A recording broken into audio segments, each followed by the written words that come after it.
Close your eyes and step backward through time. The year is 1692, and you are walking through the pre-dawn darkness of Salem Village, Massachusetts. February wind cuts through the bare branches of oak and maple, carrying with it the scent of wood smoke and something else, something that tastes of fear and uncertainty on your tongue. You are one of them now, one of the accused. The village sleeps fitfully around you, but sleep has become a stranger to your household.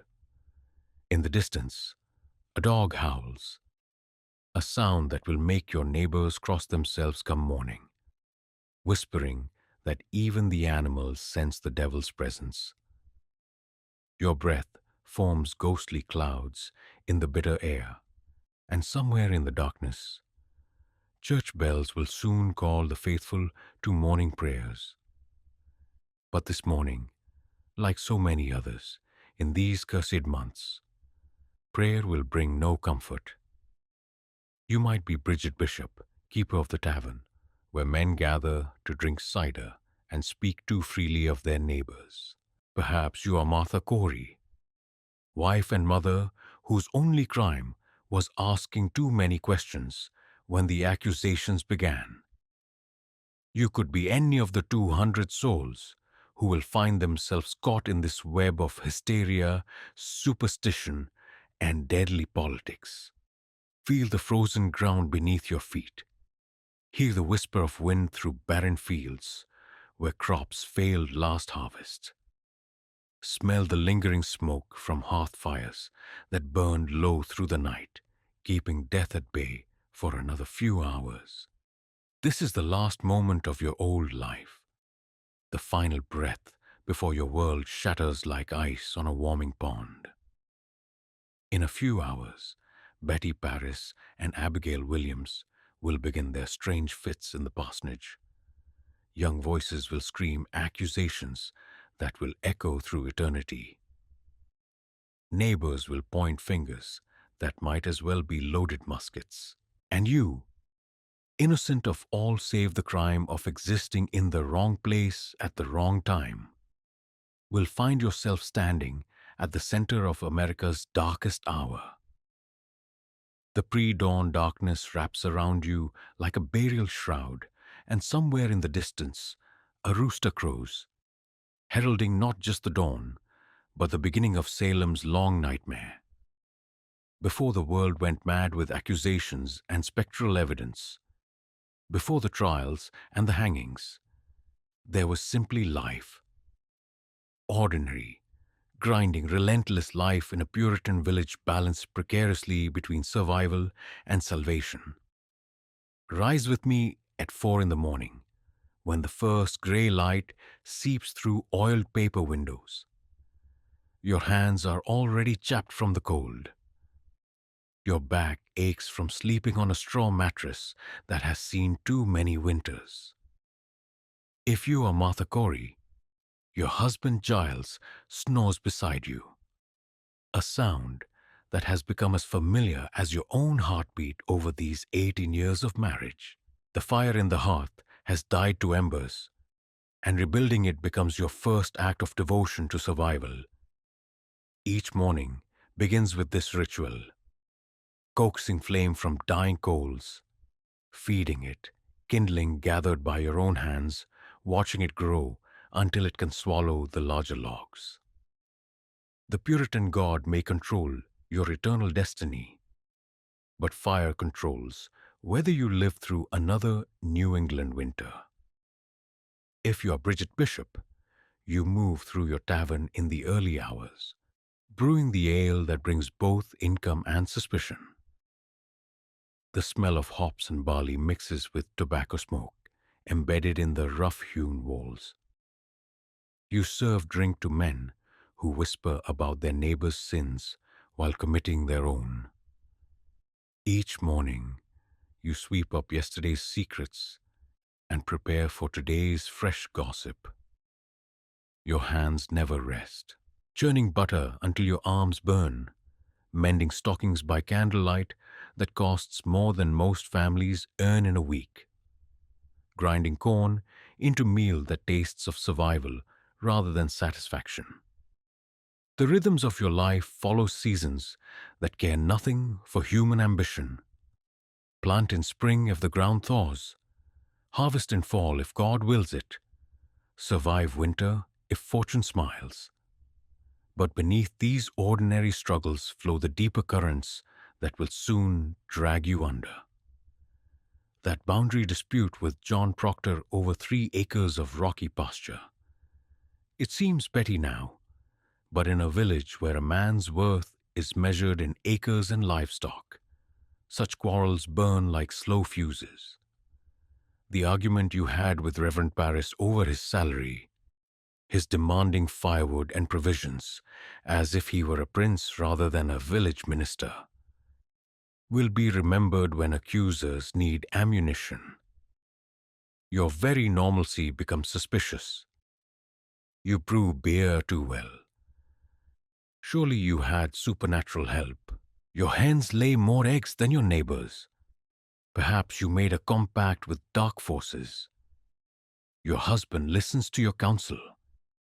Clearly evidence that you have bewitched him. In a community where conformity means survival, even your small successes mark you as different. The weight of Puritan expectation presses down like a millstone. Each Sabbath, you sit in the meeting house listening to sermons that paint your soul as black as tar, your heart as deceitful as the devil himself.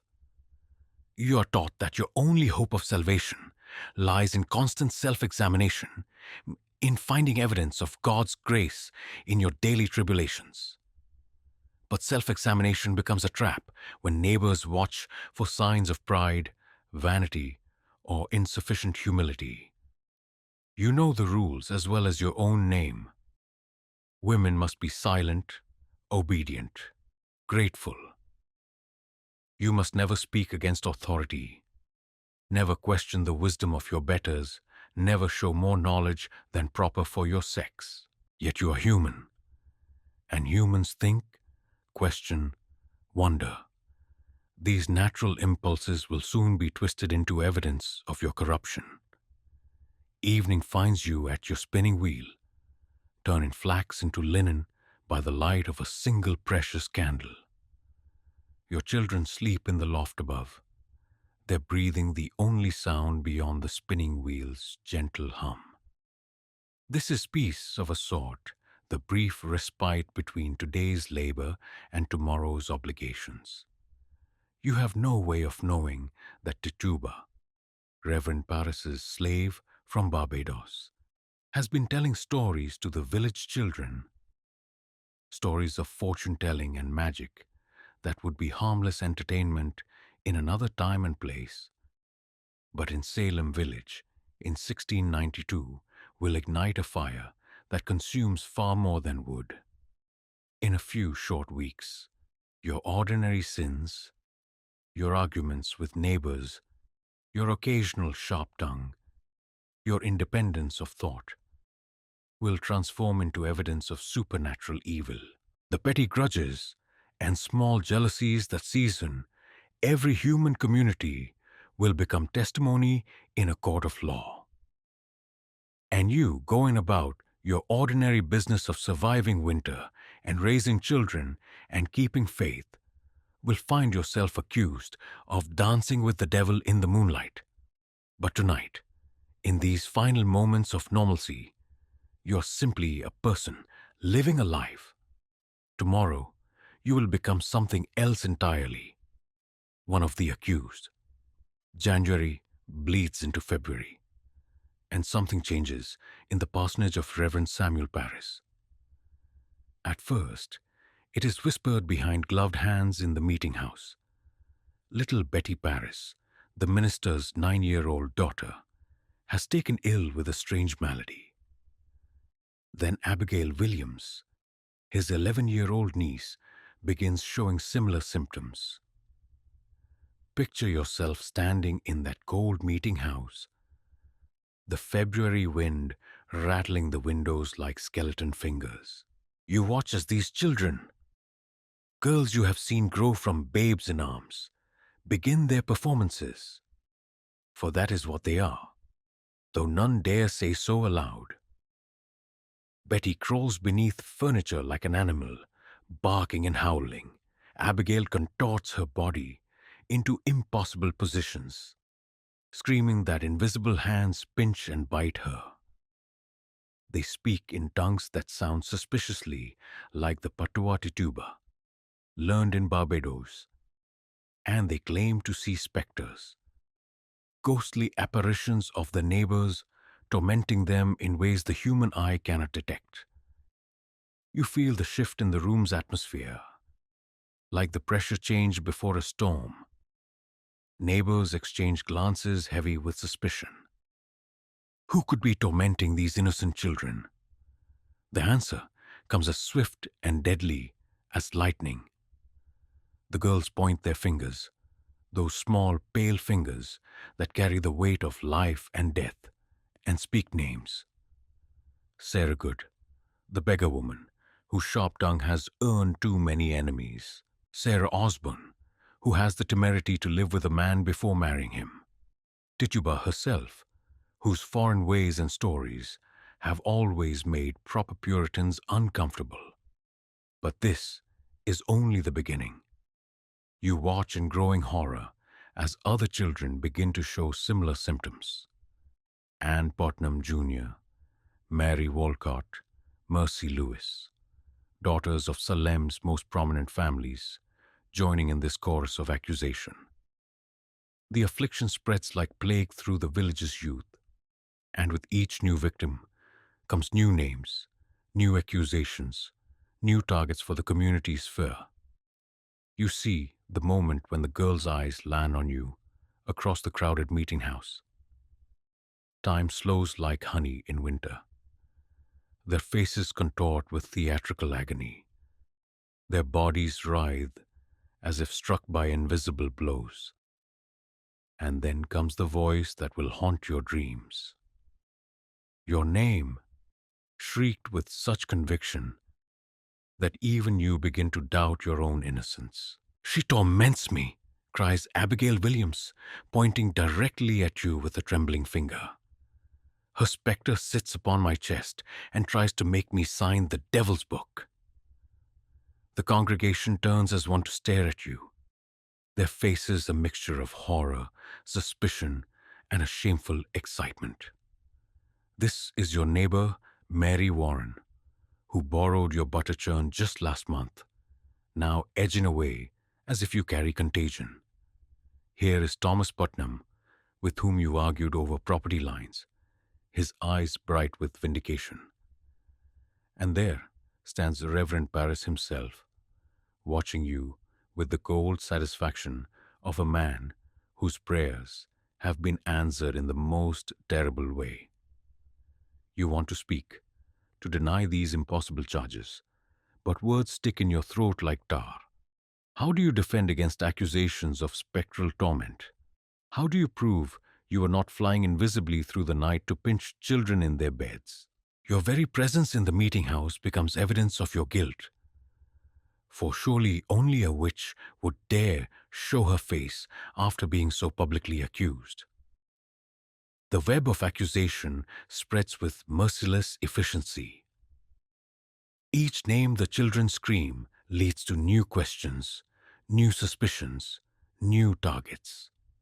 Your friend, Sarah Cloyce, walks out of the meeting house in disgust when the minister preaches that Christ himself knows all about witches, and finds herself accused for this act of protest.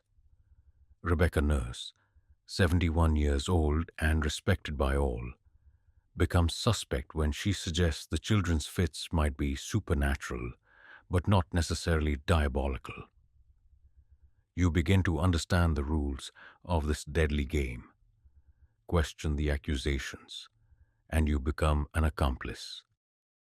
Defend the accused, and you join their ranks.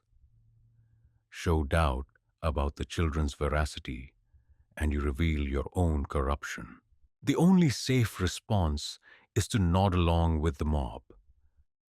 to add your voice to the chorus of condemnation, but safety, purchased with other people's blood, carries its own price.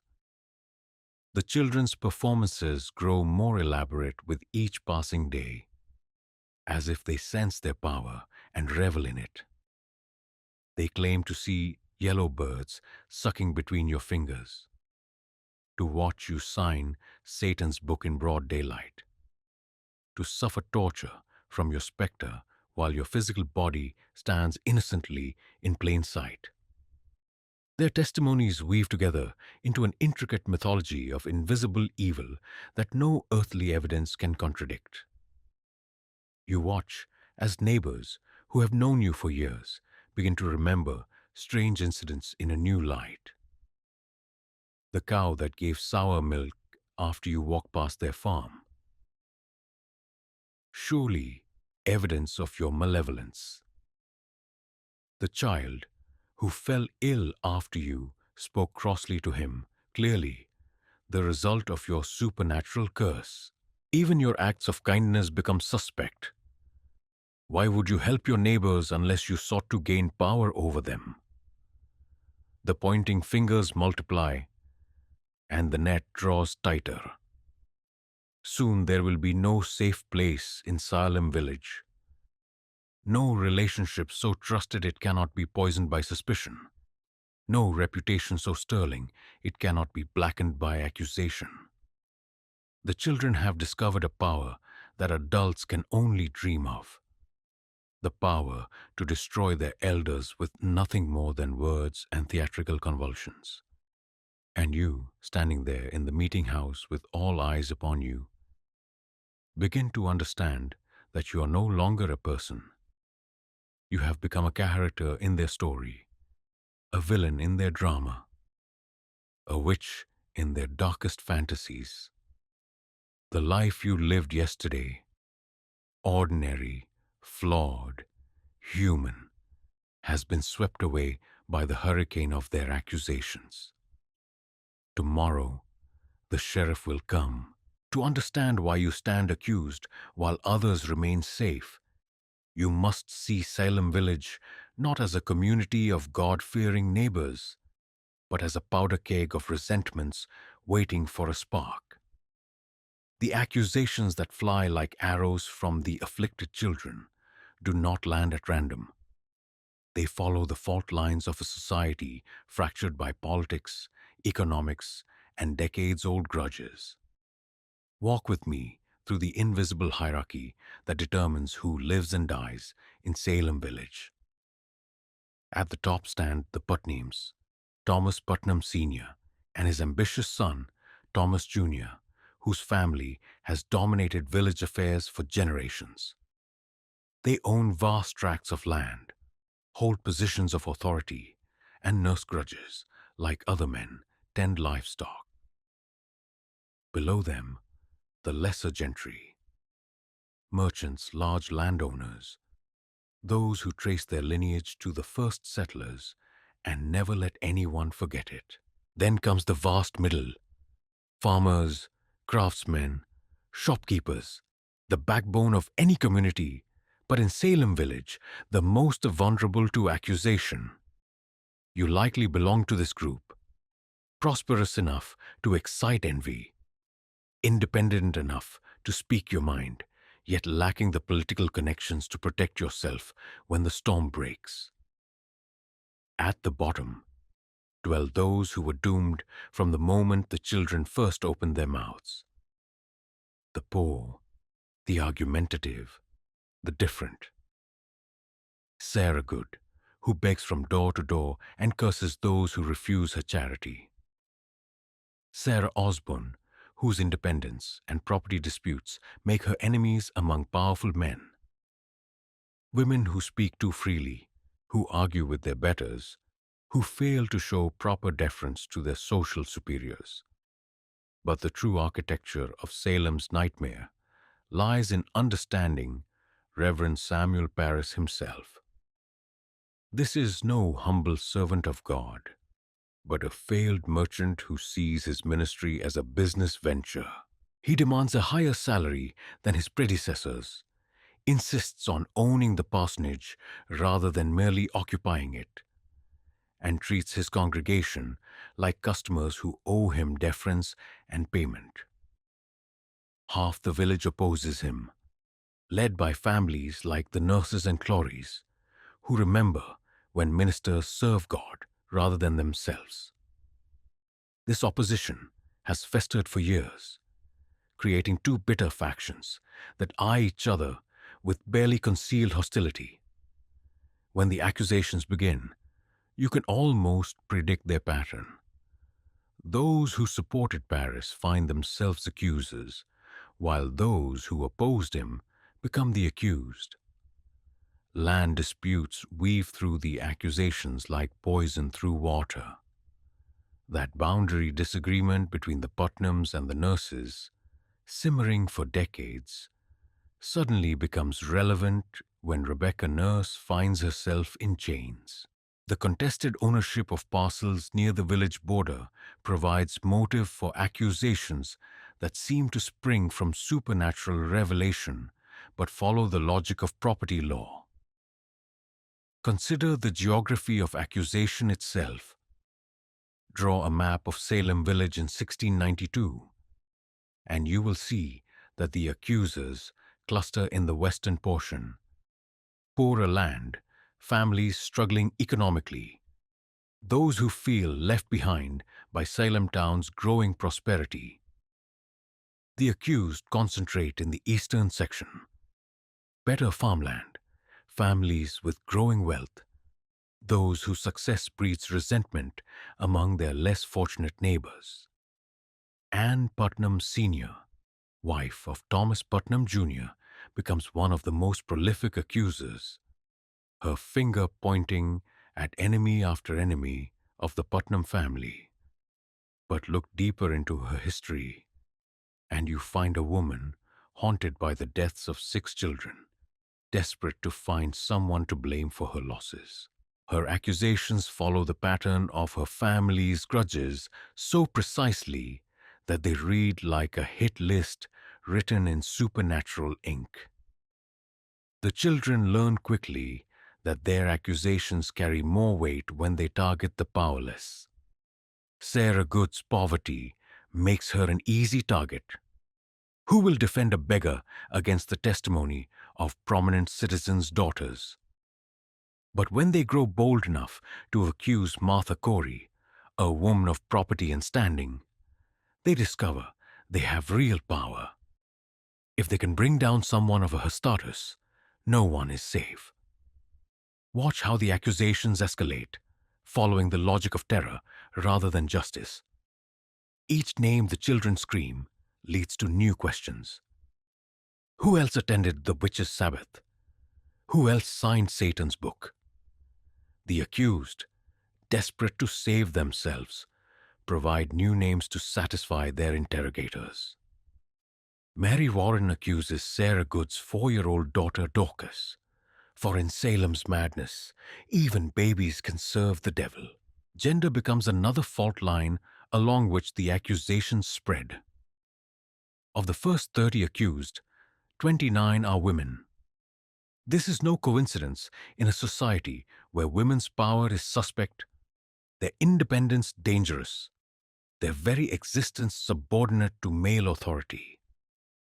The few men who find themselves accused are guilty by association.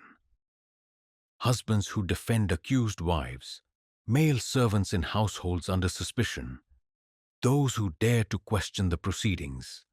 Age offers no protection. Rebecca Nurse, at 71, should command respect in a society that venerates elders. Instead, her years become evidence of her corruption. Who else has had so much time to perfect their evil arts? At the other extreme, 4-year-old Dorcas Good is accused of witchcraft because innocence itself becomes suspect when the investigators believe Satan can recruit anyone to his cause. Economic motives hide behind religious rhetoric. When Martha Corey is accused, who benefits from her land being confiscated? When Rebecca Nurse faces the gallows, whose property disputes are resolved by her death. The trials become a legal mechanism for transferring wealth and settling scores while maintaining the fiction of spiritual warfare. You begin to see Salem Village not as a community gone mad, but as a society using madness as a tool. The accusations are not random lightning strikes, but carefully aimed weapons in wars that began long before Betty Paris had her first fit. Personal grudges, political conflicts, economic disputes, and social rivalries all feed into this engine of destruction that devours the innocent while enriching their enemies. The truly diabolical aspect of Salem's tragedy is how it transforms human weakness into divine justice, private revenge into public service, and social climbing into spiritual warfare. The accusers do not see themselves as destroyers but as heroes, ridding their community of Satan's influence while coincidentally eliminating their personal enemies. And you, standing in the center of this web, begin to understand that your guilt or innocence matters less than your usefulness to those who hold the threads.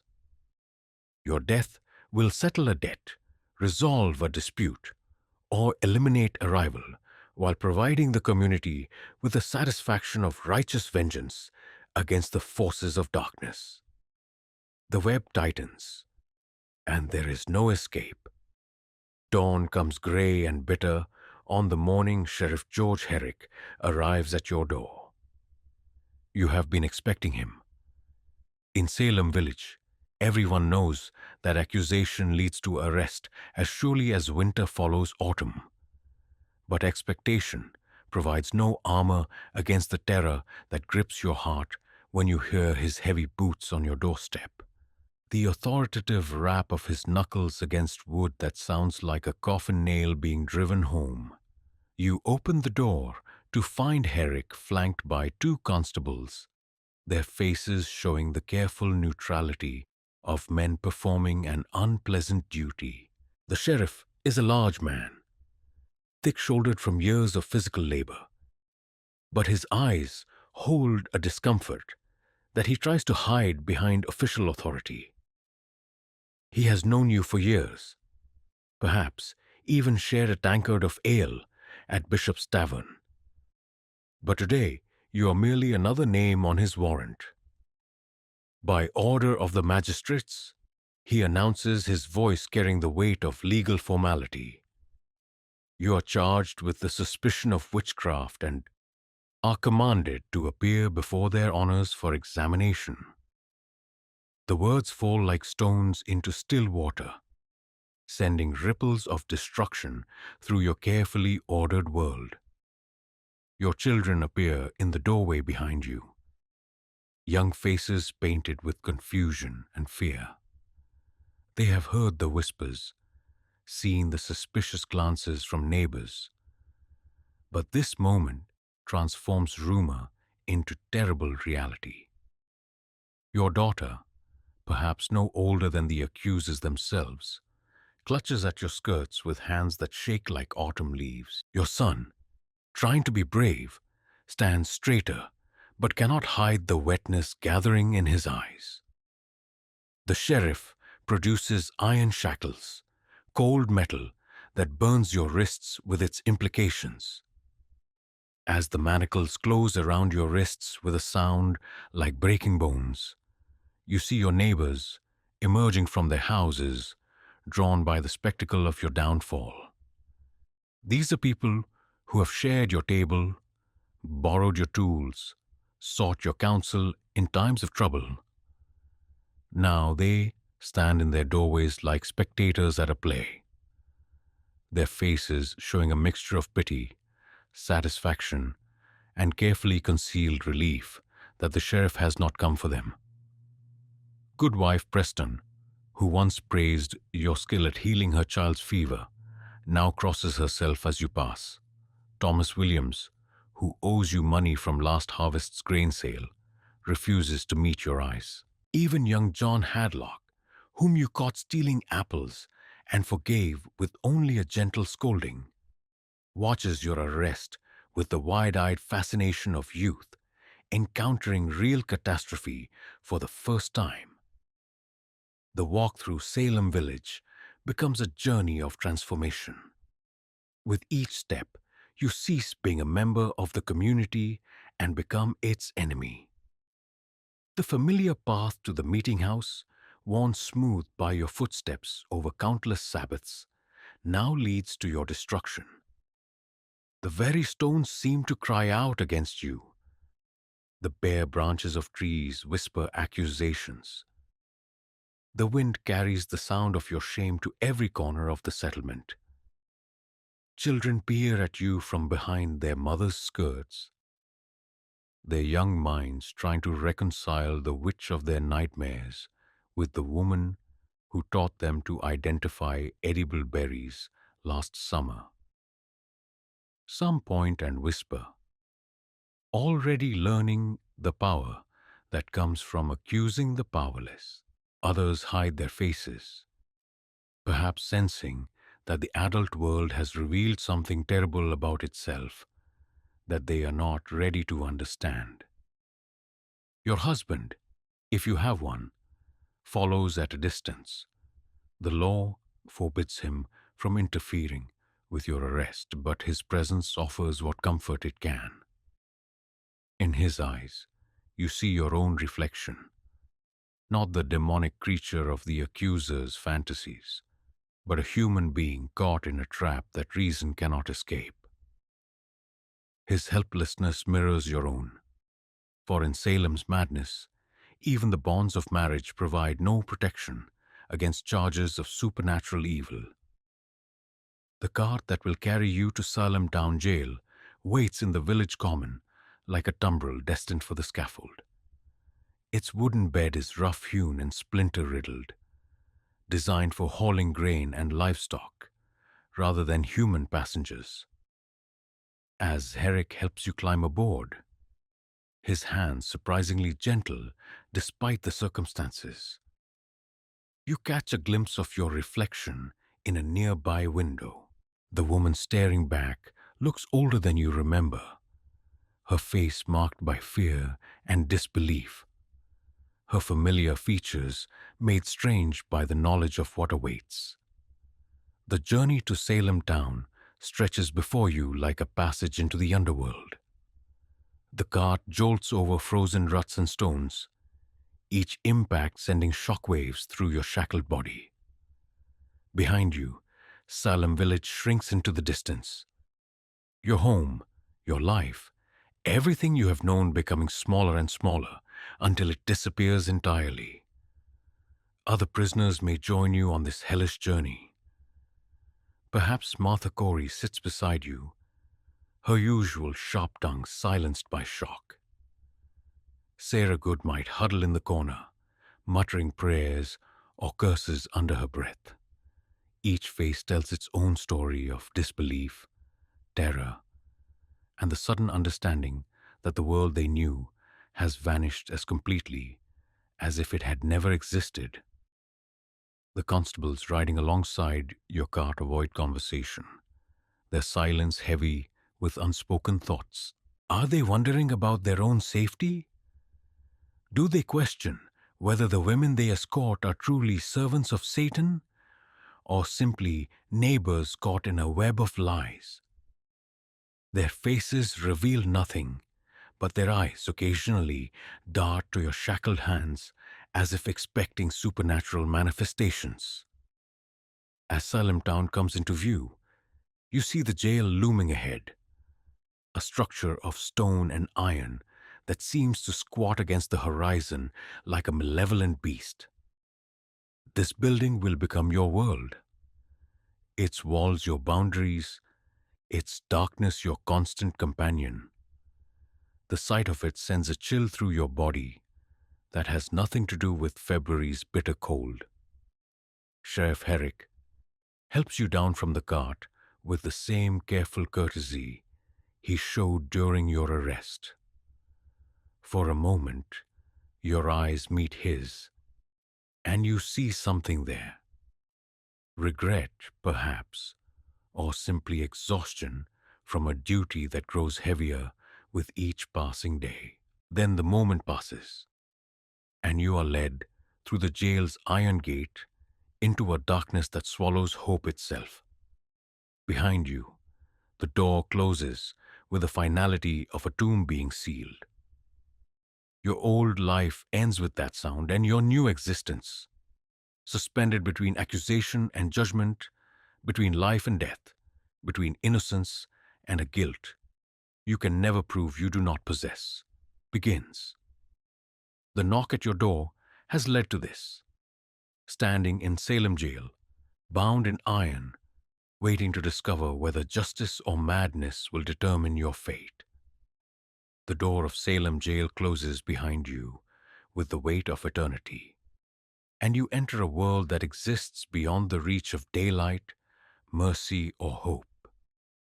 This is no ordinary prison, but a medieval nightmare transplanted to the New World. A place where human beings are stored like grain awaiting judgment, slowly rotting in conditions that would shame the keeper of livestock.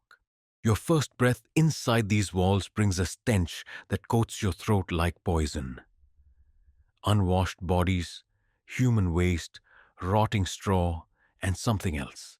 The smell of despair itself, thick and cloying as morning fog.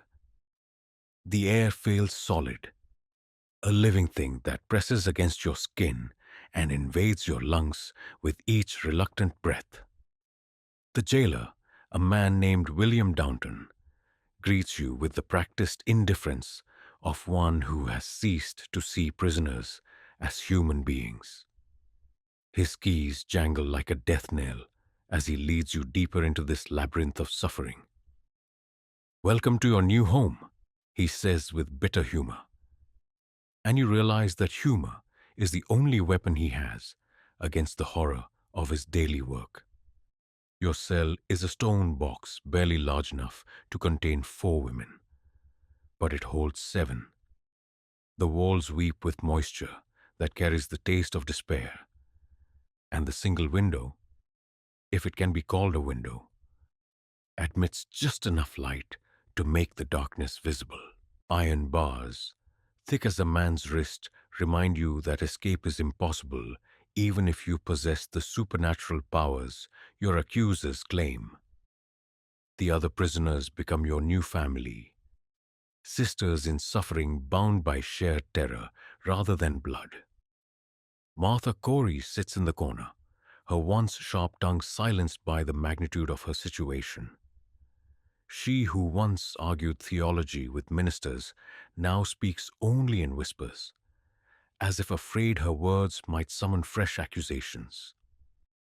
Rebecca Nurse lies on the moldy straw, her 71-year-old body racked by the cold and damp that seeps through stone walls like liquid ice. Sarah Good huddles against the far wall with her 4-year-old daughter Dorcas. Yes, little Dorcas, accused of witchcraft and imprisoned like a common criminal. The child whimpers constantly, not understanding why she has been torn from her home and thrust into this nightmare. Her small hands, once busy with childish games, now bear the weight of iron shackles that chafe her tender skin raw. The sight of her transforms your heart into a stone of pure rage. Each woman carries her own story of disbelief and betrayal. Sarah Osborne, weakened by illness even before her arrest, grows frailer by the day in this tomb of living death. Mary Warren, once a servant in the Proctor household, now shares your fate after her attempt to recant her accusations brought her to the wrong side of the proceedings. Her face shows the particular terror of one who has seen the machine from both sides and knows its inexorable hunger. The days blend into a gray eternity, marked only by the jailer's irregular appearances with food that barely deserves the name. Thin gruel, moldy bread, water that tastes of rust and despair. You learn to eat without looking, to swallow what your stomach would reject, because starvation stalks these cells like a patient predator. Sleep becomes a luxury you can rarely afford. The cold seeps into your bones until you feel it might crack them like winter ice. You huddle together with your cellmates, sharing body heat and whispered prayers, trying to maintain some vestige of human dignity in conditions designed to strip it away. The rats, bold with hunger, scurry across your legs in the darkness, treating you like just another piece of prison furniture. But physical suffering is only part of Salem jail's cruelty. The psychological torment cuts deeper than any iron shackle. Here, in the depths of this stone hell, you are forced to confront the reality of your situation.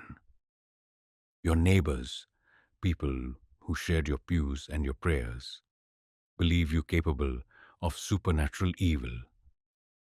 They picture you dancing with the devil, torturing children, conspiring against everything they hold sacred. Letters arrive sporadically from the outside world, bringing news that makes your cell walls seem to close in further.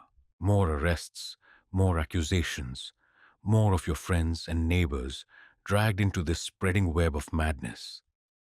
Your own family struggles to maintain your farm, your children questioned by neighbors who wonder if evil runs in bloodlines like a hereditary disease. The jailer's fees devour your family's savings like a hungry flame. Each day of imprisonment costs money, for the privilege of rotting in these cells, for the right to eat spoiled food and drink contaminated water.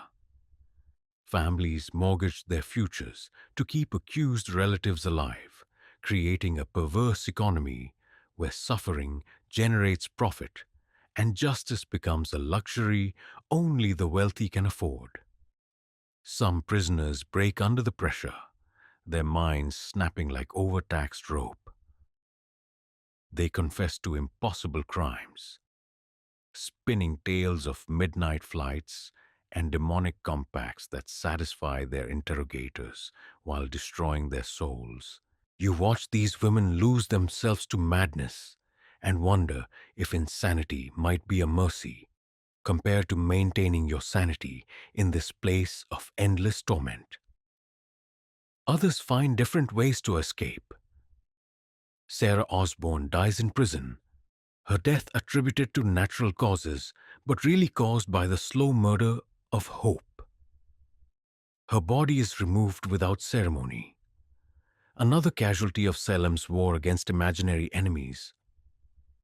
You wonder if she found peace in death or if the accusations followed her beyond the grave. The worst moments come when new prisoners arrive. Fresh faces marked with the same disbelief and terror you remember from your own first night. They ask the questions you once asked. How can this be happening? How can our neighbors believe such lies? How can God permit such injustice? You have no answers because there are no answers. Only the slow grinding away of faith and hope beneath the millstone of human cruelty. Prison changes you in ways that will never heal. Your body weakens. Your health fails. Your spirit learns to endure what should be unendurable. But perhaps, most tragically, your trust in human nature dies a slow death in these stone cells. You learn that civilization is a thin veneer, easily stripped away by fear. That justice is a luxury that disappears when hysteria takes hold. That good neighbors can become monsters when the mob demands blood. Yet somehow, in this place of ultimate darkness, small flames of humanity continue to flicker. Martha Corey shares her meager ration with little Dorcas Good. Rebecca Nurse leads whispered prayers that keep faith alive despite all evidence of God's absence. Women who never spoke outside these walls become sisters in suffering, proving that even Salem jail cannot completely extinguish the human capacity for compassion. You mark time by counting stones in the wall, by memorizing the pattern of mold on the ceiling, by watching the tiny window that connects you to a world that no longer seems to include you. Each day brings you closer to trial, closer to the moment when you will stand before judges and try to prove your innocence of crimes that exist only in the fevered imagination of your accusers. In the deepest hours of night, when the cold presses closest and hope seems most distant, you sometimes wonder if you truly are a witch, not because you believe in the accusations, but because this place strips away everything you once thought you knew about yourself, about justice, about the nature of good and evil. In Salem jail, the only certainty is suffering. The only truth is pain. The only hope is that death might bring release from this endless nightmare. But morning always comes, gray and bitter as the dawn of your arrest, and you must face another day in this stone tomb that holds the living dead of Salem's madness. They come for you on a morning when frost covers the jail's stone walls like crystallized tears. The examination you have dreaded, a ritual that transforms your body into evidence against your soul, cannot be postponed any longer. Sheriff Herrick unlocks your cell with keys that sound like breaking chains, and his eyes avoid yours with the shame of a man who has seen too much of humanity's capacity for cruelty. Time for examination, he announces, his voice carrying the hollow tone of one who repeats necessary evils until they lose all meaning. You rise on legs weakened by weeks of imprisonment, your joints protesting with the grinding sound of rusted hinges. The other prisoners watch in silence, their faces showing the particular horror of those who know they will face this ordeal in turn.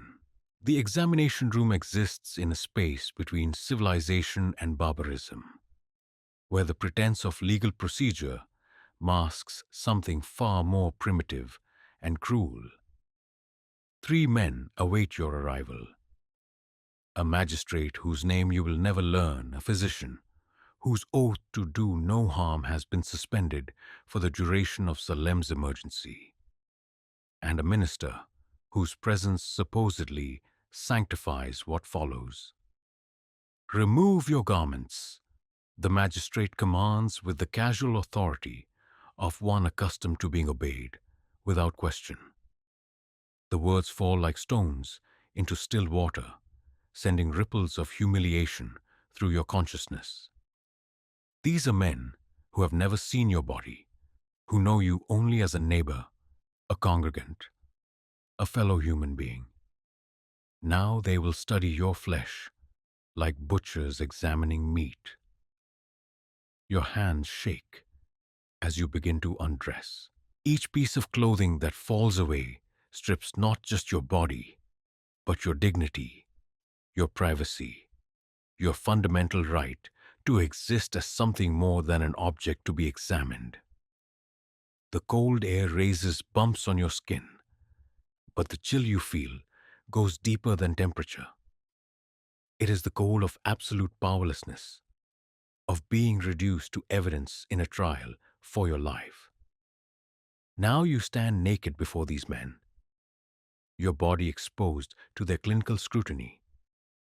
They circle you like wolves examining prey, their eyes searching every inch of your skin for what they call devil's marks, the supernatural signs that supposedly prove you're compact with Satan. Every mole becomes suspicious, every birthmark evidence of corruption, every scar a possible site where the devil's familiar has sucked your blood.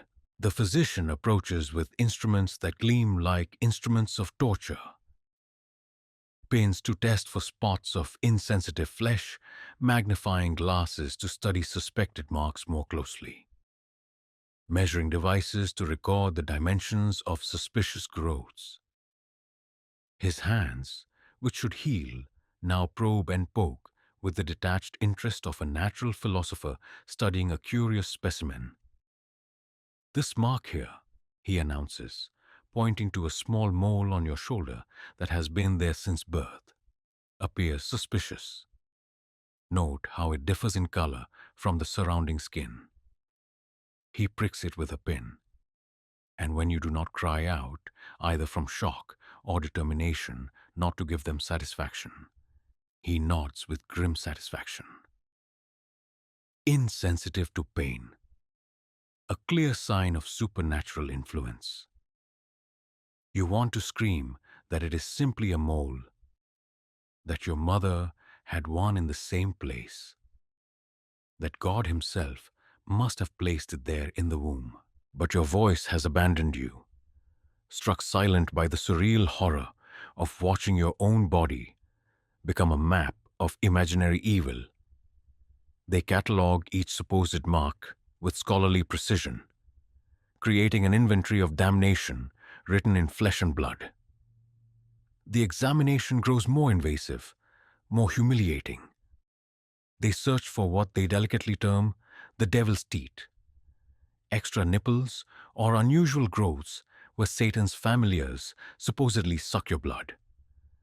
Every fold of skin, every natural variation, every sign of age or childbirth becomes potential evidence of supernatural corruption. Your body, which has served you faithfully through decades of life, now betrays you simply by existing in forms these men do not consider normal. "Turn around," commands the magistrate, and you comply because resistance would only add to your crimes.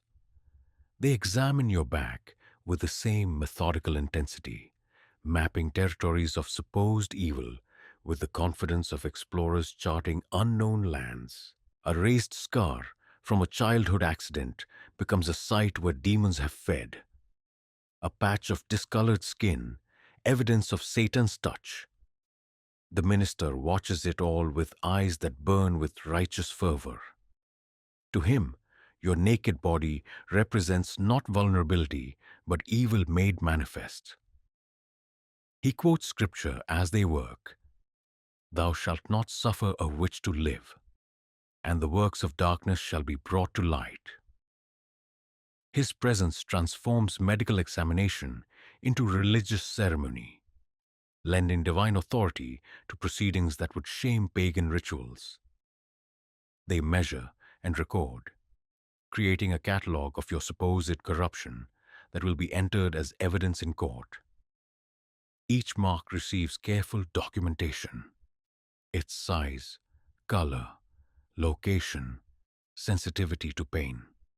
The physician's notes will become testimony, his observations treated as scientific fact rather than the prejudiced interpretations of a mind already convinced of your guilt. "Have you any explanation for these marks?" the magistrate asks, his tone suggesting that any answer you give will only deepen your guilt.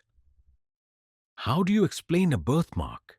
How do you justify the natural variations of human flesh? How do you defend against accusations that transform ordinary biology into supernatural evidence?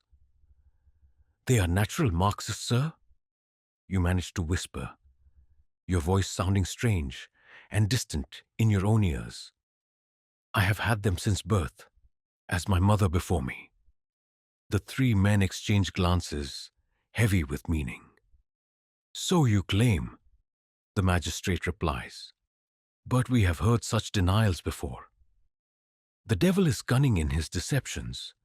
Your very innocence becomes evidence of guilt, your protests proof of Satan's influence over your tongue." The examination continues with tests that blur the line between medical procedure and torture. They prick your skin with pins to find areas of supernatural insensitivity. They study your eyes for signs of the evil eye, examining your pupils for unusual dilation or suspicious coloring. They even inspect your teeth, as if Satan's mark might be found in dental irregularities. Throughout this ordeal, you are forced to confront the terrible reality of your situation. These men genuinely believe they are performing a sacred duty, exposing evil that threatens their community. Their conviction transforms cruelty into righteousness, violation into necessity. They see themselves not as tormentors, but as protectors, not as violators, but as investigators of divine truth. The pseudoscience of witchcraft detection reveals itself in all its absurd horror. Every aspect of your anatomy becomes potential evidence. The shape of your fingers, the pattern of lines on your palms, the way your hair grows, even the sound of your breathing. Their methodology follows no logic save the logic of predetermined guilt. They seek not truth, but confirmation of what they already believe. When the examination finally ends, you are permitted to dress while the three men retire to discuss their findings. Your hands shake as you pull on your clothes, each garment feeling alien against skin that has been transformed into evidence. You're no longer a person, but a collection of suspicious marks, a catalogue of supposed corruption, a body that has betrayed its own innocence. The magistrate returns with his verdict written on his face before he speaks a word. The examination reveals clear evidence of devil's marks. He announces with the satisfaction of a job well done, multiple sites showing signs of supernatural influence, including areas insensitive to pain and growths consistent with the feeding of familiars. Your fate is sealed by moles and scars, by the natural variations of human flesh interpreted through the lens of supernatural paranoia. The body that carried you through life, that bore children and worked fields and embraced loved ones, has become your accuser. Every mark tells a story of evil in the minds of your examiners, every imperfection proof of your corruption. As they lead you back to your cell, you understand that you have been fundamentally changed by this experience. Not just humiliated or violated, but transformed from a human being into an object of study, from a person into evidence. Your body no longer belongs to you. It has become property of the court, a text to be read by those who already know what story they want it to tell. The other prisoners see the change in your face when you return. No words are needed to communicate what you have endured. The same violation awaits them all. In Salem's madness, even the most private aspects of human existence become public property. Even the most natural features of the human body become evidence of supernatural evil. You lie on the moldy straw of your cell, trying to reclaim ownership of flesh that has been catalogued and condemned. But the marks are there now, not the devil's marks they claim to have found, but the real marks left by their examination, the invisible scars of violation, the permanent stain of having been reduced to evidence in your own trial. In the darkness of Salem jail, surrounded by other women who have endured the same ordeal, you begin to understand that the true evil in this place has nothing to do with witchcraft and everything to do with what human beings can justify doing to one another when fear overrides reason and righteousness becomes a mask for cruelty. The devil's marks they found on your body exist only in their imaginations. But the marks this examination has left on your soul will never fade. The courthouse in Salem town stands like a temple to perverted justice, its wooden walls echoing with the cries of the accused and the theatrical performances of their accusers. You're brought here in shackles, your wrists raw from iron bonds, to face a trial that resembles justice only in its formal trappings. The real power in this room belongs not to law or evidence, but to the fevered imaginations of children and the willingness of adults to believe the impossible. Deputy Governor William Stoughton presides over these proceedings with the cold authority of a man who believes he serves God by destroying his neighbors. His black robes and powdered wig cannot disguise the fanatic's gleam in his eyes. This is a judge who has already rendered verdict and needs only the formality of trial to justify it. Behind him sits the court recorder, his quill scratching across parchment as he transforms madness into legal precedent. The afflicted girls enter like performers taking the stage, their faces already contorting with anticipated agony. Betty Paris and Abigail Williams, whose first accusations began this nightmare, now command the attention of magistrates and ministers with their theatrical convulsions. Anne Putnam Jr., Mary Walcott, Mercy Lewis, daughters of Salem's most prominent families, whose word carries more weight than sworn testimony from the accused. You stand in the dock, feeling like an actor thrust into a play whose script was written without your knowledge. The charges against you sound like excerpts from a fever dream. Consorting with the devil, tormenting children through supernatural means, attending witches' sabbaths in the forest, signing Satan's book with your own blood. Each accusation is more fantastic than the last, yet spoken with the gravity reserved for matters of life and death. "Look upon the accused," commands Judge Stoughton, and the girls comply with theatrical precision. The moment their eyes fall upon you, their bodies convulse as if struck by invisible lightning. They scream and writhe, claiming your specter, your ghostly double, attacks them even as your physical body stands helplessly in chains. "She torments me," shrieks Abigail Williams, pointing at you with a finger that trembles with either genuine hysteria or masterful performance. Her shape sits upon my chest and tries to make me sign the devil's book. The girl's body arches impossibly, her eyes rolling back until only whites show, spittle foaming at the corners of her mouth. The spectators gasp and murmur, crossing themselves against the evil they believe they witness. Here sits Reverend Cotton Mather, the learned minister whose writings on witchcraft have provided intellectual justification for these proceedings.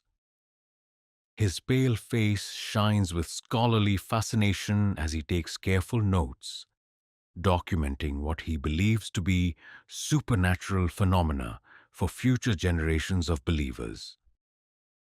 "Do you see how they suffer in your presence?"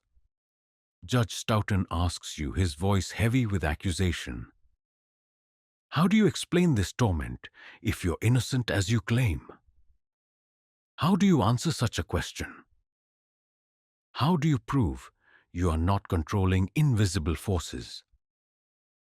How do you defend against accusations of spectral attack when the very courtroom seems to validate your accuser's claims? You search for words that might penetrate the wall of predetermined belief that surrounds you. "Your Honor," you begin, your voice sounding thin and desperate in your own ears. "I have never harmed these children. I know nothing of specters or supernatural torment. I am a God-fearing woman who has lived her life in service to her family and community." Your words trigger fresh convulsions from the afflicted girls. Mary Walcott screams that your specter now pinches her arms, while Mercy Lewis claims to see a yellow bird perched upon your finger. Satan's familiar made visible to her supernatural sight. The more you protest your innocence, the more violent their reactions become, as if your very denials inflict fresh torment upon their tortured souls. Judge Stoughton nods with grim satisfaction. The evidence speaks for itself. These children suffer visibly in your presence, proving your guilt beyond any reasonable doubt. Reasonable doubt, the phrase hangs in the air like a mockery of justice itself. What reason can exist in a courtroom where invisible evidence carries more weight than visible fact? The prosecutor presents what he calls spectral evidence, testimony about crimes committed by your ghostly double, while your physical body was elsewhere. Witnesses swear they saw your specter flying through their windows at midnight, tormenting their children, stealing their livestock, blighting their crops. The impossibility of defending against such charges becomes clear. How do you prove where your soul was when your body lay sleeping? Did you not appear to Goodwife Smith last Tuesday night? The prosecutor demands, flying through her chamber window to torment her infant child. I was in my own bed, Your Honor, you reply, as my husband can attest. But your husband's testimony means nothing in this courtroom. The prosecutor dismisses it with a wave of his hand. Satan is the father of lies, he declares. He can make the innocent believe they witness what serves his purposes. The testimony of the afflicted, given under such obvious divine inspiration, carries far more weight than the word of those who may themselves be under demonic influence. The trial becomes a parade of impossible accusations supported by invisible evidence. Former friends and neighbors take the stand to testify about your supposed supernatural crimes. They remember strange incidents in new light. The cow that sickened after you walked past their farm. The bread that failed to rise after you visited their kitchen. The child who fell ill after you spoke crossly to him. Coincidence becomes causation. Misfortune becomes malevolence. And natural events transform into evidence of supernatural evil. Mary Warren, your former friend, testifies against you with tears streaming down her face. I have seen her specter, she sobs, commanding a host of demons to torment the innocent. She promised me wealth and comfort if I would join her in Satan's service. The girl's obvious distress convinces the jury more than any rational argument could, for surely no one would lie while displaying such evident anguish. The court records dutifully note each fantastic claim, each impossible accusation, each piece of spectral evidence that exists only in the minds of witnesses who see what they expect to see. The proceedings follow legal forms while abandoning legal substance, creating documents that read like fairy tales disguised as judicial records. You watch in growing horror as witness after witness testifies to crimes that violate every law of nature. They claim to have seen you flying through the air, shape-shifting into animals, commanding spirits to do your bidding. The accumulated weight of these impossible accusations creates its own momentum, each new claim seeming to validate those that came before. Have you made a compact with the devil? Judge Stoughton asks, the crucial question that lies at the heart of every witch trial. The question is a trap with no escape. Deny it, and your denials become evidence of Satan's influence over your tongue. Admit it, and you confess to a capital crime. I have not, Your Honor, you answer, knowing that your words will be twisted into fresh evidence against you. I serve only God and have never knowingly done evil to any person. The afflicted girls respond to your denial with renewed convulsions, their bodies writhing as if your words inflict physical pain. Ann Putnam Jr. claims to see the devil himself standing beside you in the dock, whispering instructions in your ear. The courtroom erupts in gasps and prayers as spectators crane their necks to see supernatural manifestations that exist only in the girl's fevered imagination. Through it all, you begin to understand the true horror of spectral evidence. It transforms accusation into proof, suspicion into certainty, fear into fact.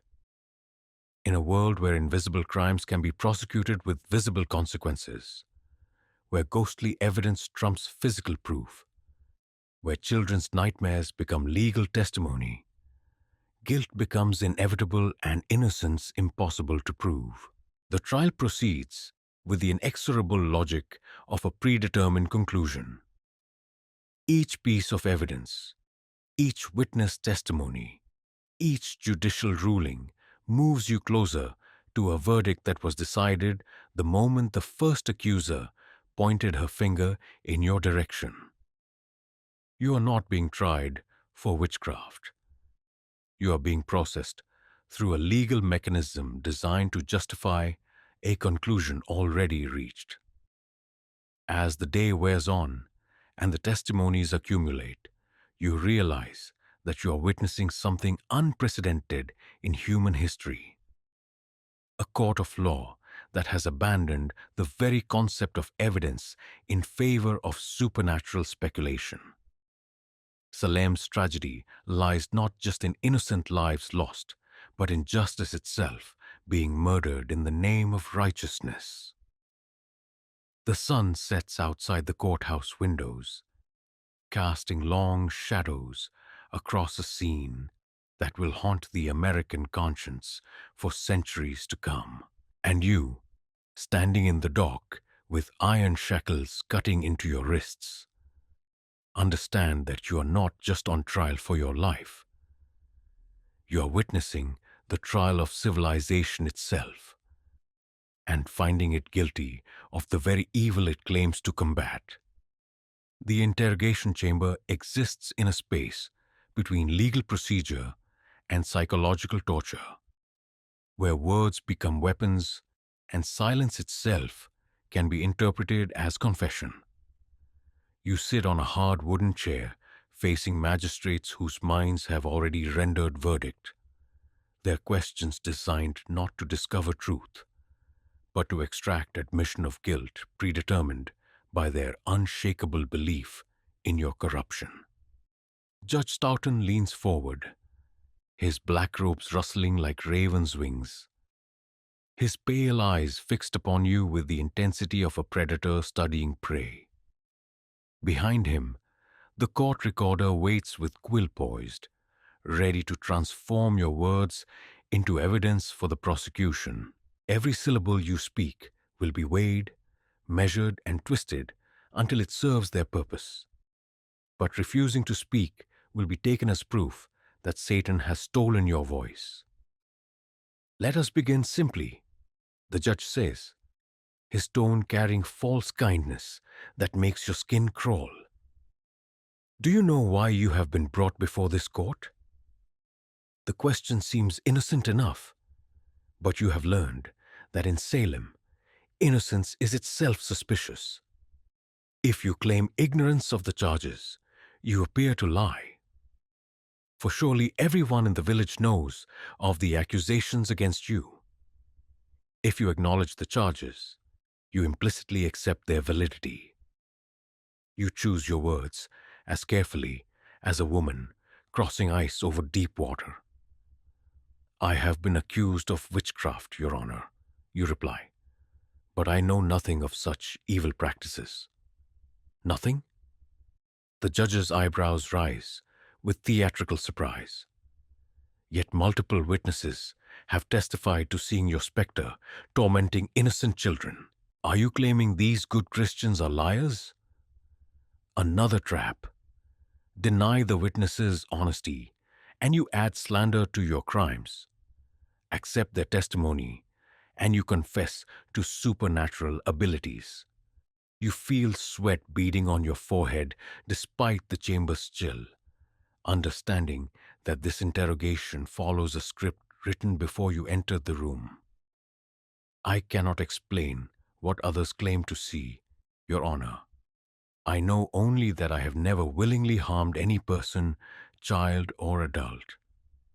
Willingly, Judge Stoughton repeats, seizing upon the word like a hawk striking a mouse. So, you admit you may have harmed others unwillingly, perhaps through powers you do not fully understand or control. Your heart sinks as you realize how your careful qualification has been turned against you. In this chamber, precision becomes pale, and any attempt to speak truthfully provides ammunition for your accusers.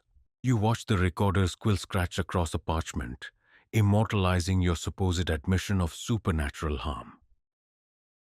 That is not what I meant, Your Honor. I meant only that you may possess abilities beyond normal human understanding. The judge interrupts, his voice growing sharper. That you may have entered into compacts you do not fully remember. Satan is cunning, woman. He may have ensnared your soul while convincing your mind of its innocence.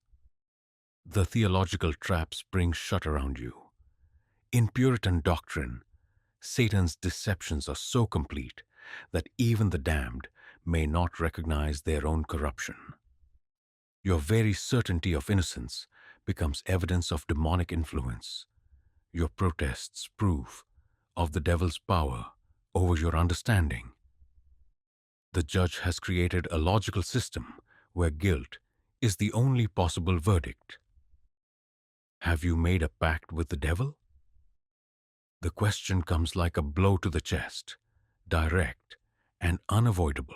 This is the heart of every witch trial, the accusation that transforms neighbors into demons and citizens into enemies of God. You know that any answer condemns you, but silence will be taken as confirmation.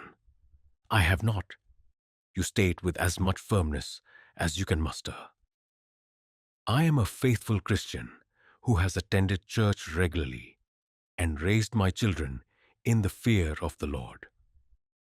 Yet you were not in church last Sunday, observes another magistrate, consulting his notes with scholarly precision. Where were you during the hours of divine service? Your memory scrambles to recall the previous Sunday. Was it when your child fell ill with fever? When your husband needed help with injured livestock? The reason matters less than the trap being constructed around your absence. In Salem's madness, missing church becomes evidence of Sabbath breaking, and Sabbath breaking suggests allegiance to Satan's counter-religion. My daughter was sick with fever, Your Honor. I remained home to tend her. Ah, the judge nods with false understanding. So you chose your child's comfort over your Creator's worship. And did this fever perhaps result from your own supernatural experiments? Children of witches often suffer mysterious ailments. The accusation strikes like a physical blow. Your daughter's illness, a natural childhood fever that broke after 2 days, becomes evidence of your supernatural crimes. The love that kept you by her bedside transforms into proof of your corruption. Even your maternal instincts serve the prosecution's case. She had a natural fever, Your Honor. Many children in the village have suffered similar illnesses this winter. Natural, the judge repeats with heavy skepticism. Yet you seem remarkably confident in diagnosing the supernatural versus the natural.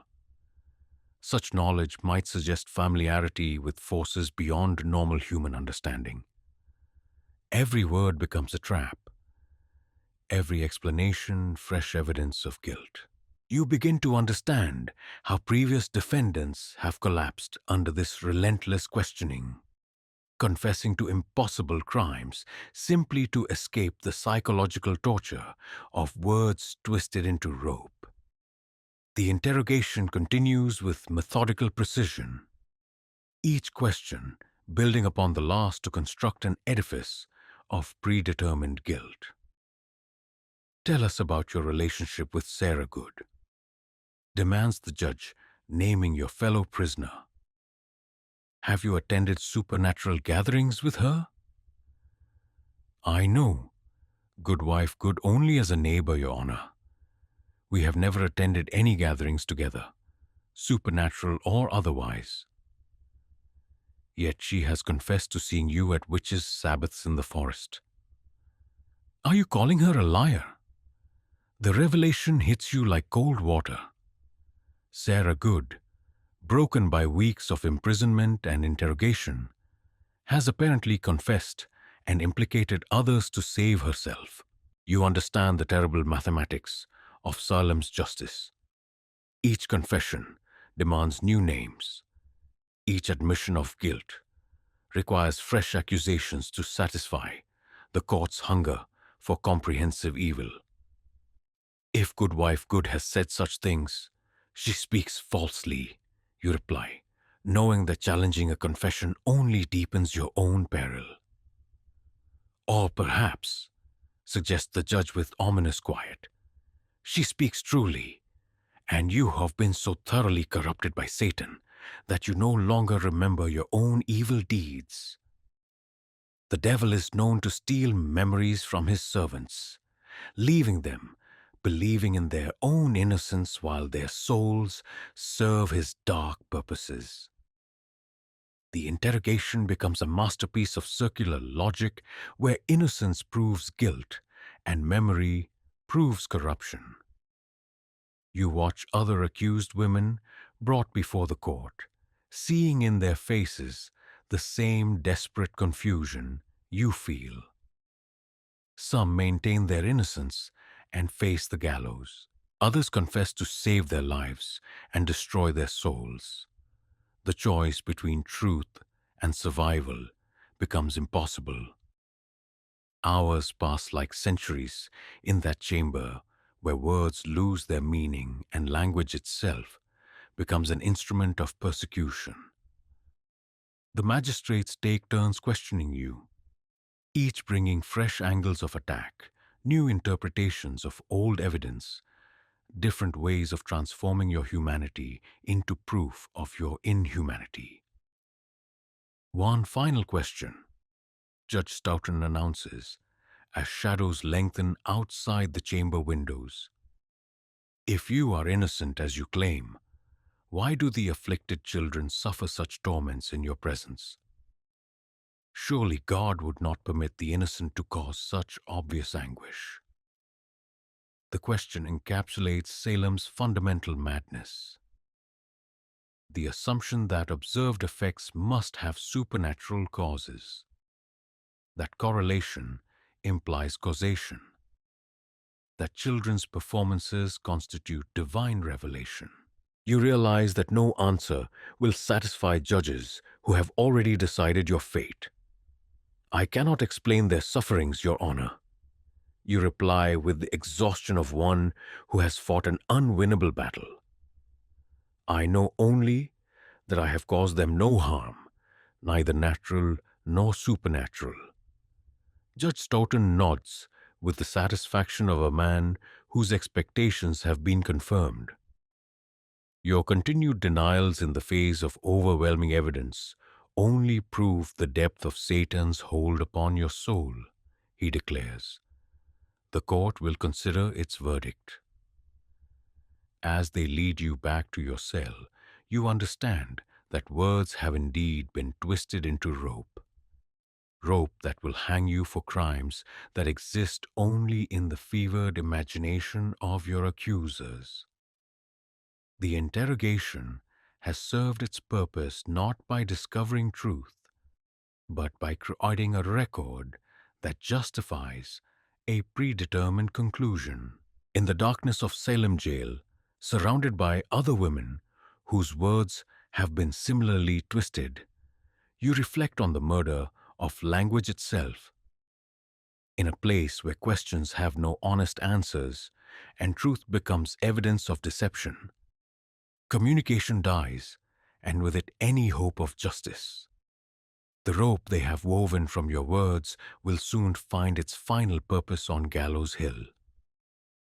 In the depths of Salem jail, where hope dies a little more each day, you witness the slow destruction of human souls through a torture more refined than any physical cruelty. The systematic extraction of false confessions through psychological pressure that would break the strongest spirit.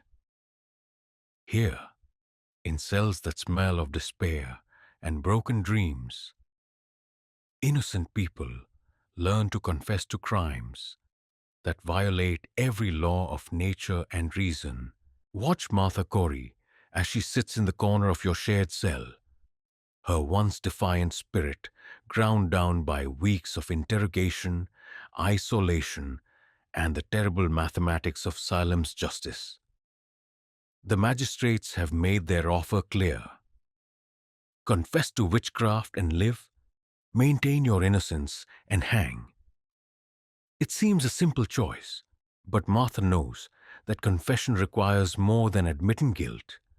It demands naming accomplices, implicating friends, feeding the endless hunger of accusers who need fresh names to validate their own testimonies. They want me to say, "I saw you at the Devil's Sabbath," she whispers to you in the darkness, her voice carrying the weight of impossible choices. They promise mercy if I admit my guilt and help them identify other servants of Satan. But how can I purchase my life with yours? The confession process reveals itself as a masterwork of psychological manipulation. The accused are not simply asked to admit guilt.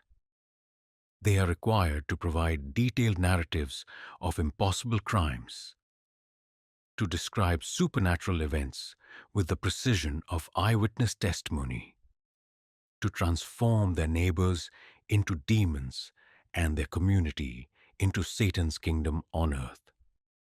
Consider Sarah Good, broken by poverty even before her arrest, now facing the choice between a pauper's grave and a rich widow's survival.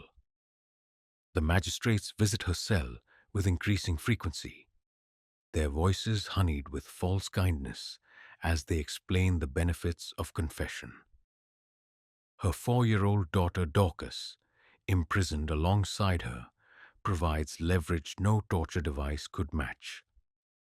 Think of your child, they tell her, with voices dripping sympathy. Would you leave her orphaned by your stubborn pride? Confess, and you both may live. Continue in your denials, and she will watch her mother hang.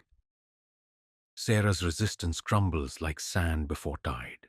In the grey dawn of a February morning, she summons the magistrates and speaks the words that will save her life while damning her soul. Yes, I have made a pact with the devil. Yes, I have tormented these children through supernatural means. Yes, I have attended the Devil's Sabbath in the forest. But confession is only the beginning. The magistrates press for details with the persistence of scholars studying natural philosophy. What did the devil look like? What promises did he make? Who else attended these supernatural gatherings? Each question demands an answer that transforms impossibility into sworn testimony. I saw Goodwife Bishop there, Sarah continues, her voice growing stronger as she warms to her fabrication. And Goodwife Corey, and Goodwife Nurse. We danced around a great fire while the devil played his fiddle, and we signed our names in his book with our own blood. You listen in horror as your friend, for Sarah Good was your friend once, before fear poisoned all relationships, weaves a tale that reads like a children's story told by a madwoman, flying through the air on sticks, transforming into animals, brewing potions that cause illness and death. Each impossible detail adds weight to the prosecution's case, while providing Sarah with fresh material to spin out her survival. The magistrates take careful notes, their faces showing satisfaction rather than skepticism. They care nothing for the logical impossibility of Sarah's claims because impossibility serves their purpose better than truth. In a world where the supernatural has invaded the courtroom, the more fantastic the confession, the more convincing it becomes. Other prisoners watch Sarah's performance with a mixture of horror and envy. She has found the key to survival, the magic words that transform condemned witch into a repentant sinner worthy of mercy. But the key comes with a price that may prove higher than death itself. The destruction of truth, friendship, and human dignity in service to a lie that grows more elaborate with each telling. Mary Warren provides another study in the psychology of false confession. Once a servant in the Proctor household, she initially defended her master and mistress against accusations. But isolation, interrogation, and the terrible loneliness of standing alone against unanimous condemnation slowly wore away her resistance like water eroding stone. "I want to tell the truth," she sobs to you one night, her young face aged beyond her years by the weight of impossible choices. But they say, the truth is what they want to hear, not what I remember. They say Satan has confused my memory, that my loyalty to the proctors proves his influence over my mind. The magistrates visit Mary's cell with increasing frequency, their technique refined by practice on dozens of previous confessions. They begin with kindness, expressing sympathy for her confusion and offering understanding for her loyalty to former employers. Then comes the pressure, subtle at first, but growing more intense with each session. "We know you are not evil at heart," they tell her with voices warm as honey. "Satan has deceived you, used your natural loyalty against you. But God offers forgiveness to those who repent and help expose the devil's network in our community." Mary's confession, when it finally comes, follows the established pattern with depressing predictability.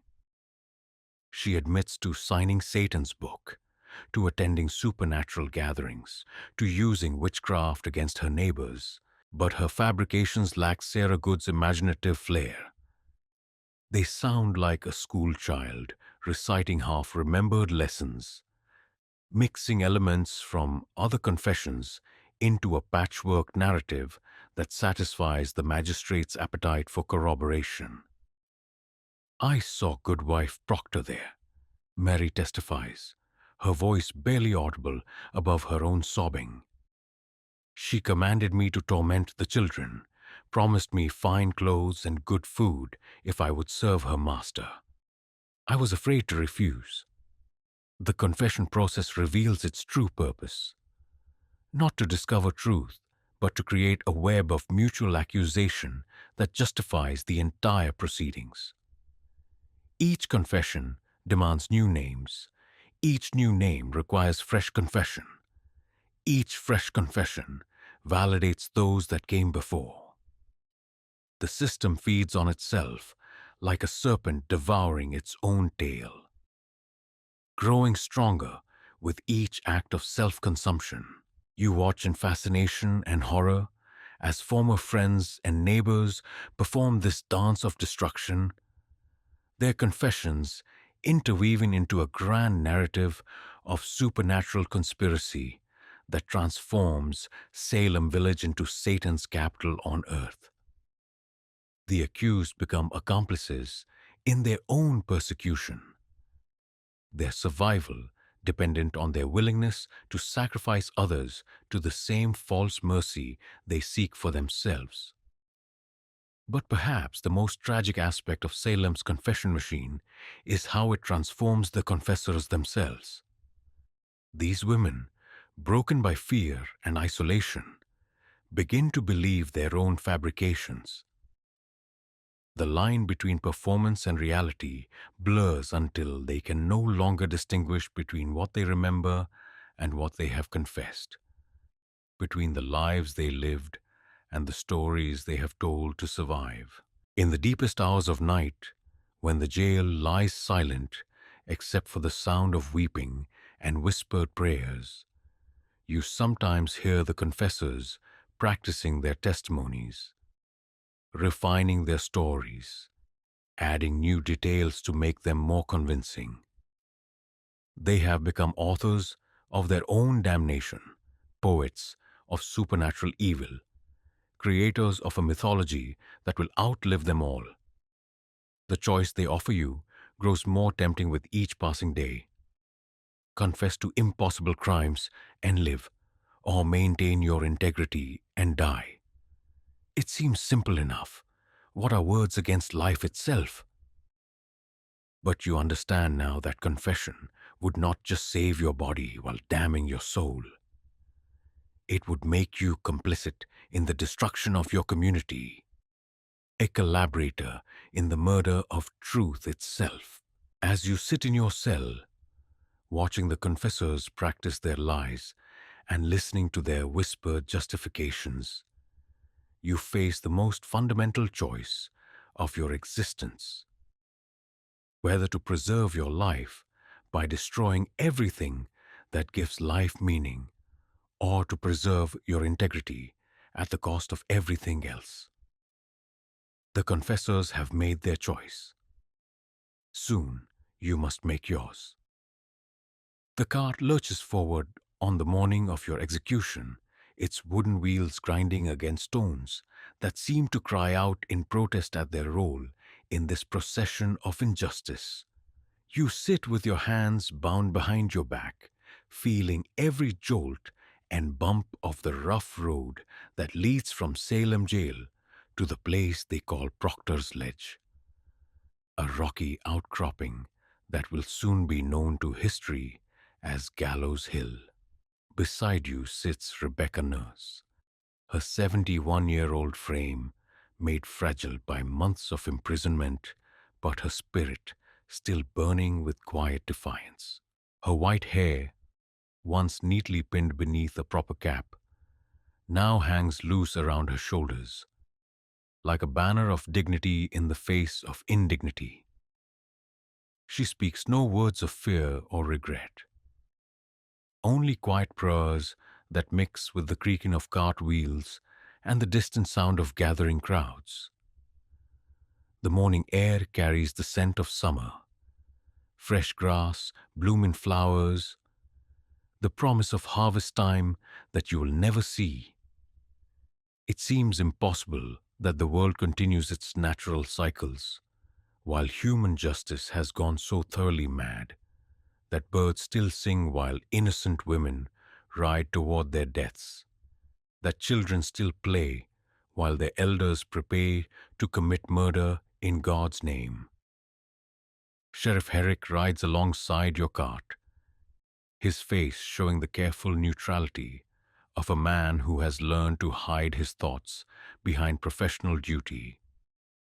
You wonder what he thinks of this procession, whether doubt ever creeps into his mind during these terrible journeys. But his expression reveals nothing except the weariness of a man who has presided over too many executions for crimes that exist only in fevered imagination. The crowd that lines the road tells its own story of Salem's madness. Here stand neighbors who once borrowed your tools and shared your table, now gathering to watch your death like spectators at a play. Children peer from behind their mothers' skirts, their young eyes wide with excitement at witnessing adult mysteries they cannot understand. Some faces show genuine grief, friends who believe in your innocence but dare not speak against the tide of popular conviction. Others display a terrible satisfaction, their eyes bright with vindication as they see their enemies brought low. Thomas Putnam stands with his family, his face showing the smug pleasure of a man whose private vendettas have been transformed into public justice. His wife Anne nods approvingly as your cart passes, her own accusations having contributed to this moment of triumph over those who dared oppose the Putnam family's will. The afflicted girls cluster near the front of the crowd, their faces glowing with theatrical excitement. Betty Paris and Abigail Williams whisper together like actresses preparing for a final performance, while Annan Putnam Jr. practices the convulsions that will make your death seem like divine justice rather than judicial murder. They have discovered a power that adults can only dream of, the power to kill with words, to destroy with accusations, to transform their personal grudges into matters of cosmic significance. As the cart approaches Proctor's Ledge, you see the gallows waiting like a wooden gateway to eternity. The structure appears hastily built, constructed by men who took no pride in their craftsmanship because they understood the shameful nature of their work. Rough-hewn timber holds together with iron nails that rust in the morning dew, creating a scaffold that serves function over form, death over dignity. The executioner stands beside his instrument like a priest beside his altar, his face hidden beneath a cloth hood that cannot disguise his obvious discomfort with his role. This is no professional hangman skilled in the swift dispatch of condemned criminals, but a local man pressed into service for duties that no one else would accept. His hands shake as he tests the rope, checking knots tied by fingers that have never before prepared such implements of death. Reverend Cotton Mather appears beside the gallows, his pale face shining with the fervor of a man who believes he witnesses the triumph of good over evil. He carries his Bible like a weapon, its leather binding worn smooth by years of study and countless sermons about the reality of supernatural evil. To him, your death represents not the murder of an innocent woman, but the necessary execution of Satan's servant, a righteous act that will purify the community and demonstrate God's power over darkness. The cart stops with a final jolt that seems to jar your soul loose from your body. Sheriff Herrick helps you down with surprising gentleness, his hands steady, despite the tremor you notice in his voice when he speaks your name. "Time to go," he says simply, and in those 3 words you hear the weight of a man who has performed this duty too many times for his conscience to bear easily. Your legs shake as you walk the final yards to the gallows, not from fear, but from the profound strangeness of moving voluntarily toward your own death. Each step feels simultaneously too fast and too slow, time stretching and compressing like a fever dream where moments last forever and hours pass in heartbeats.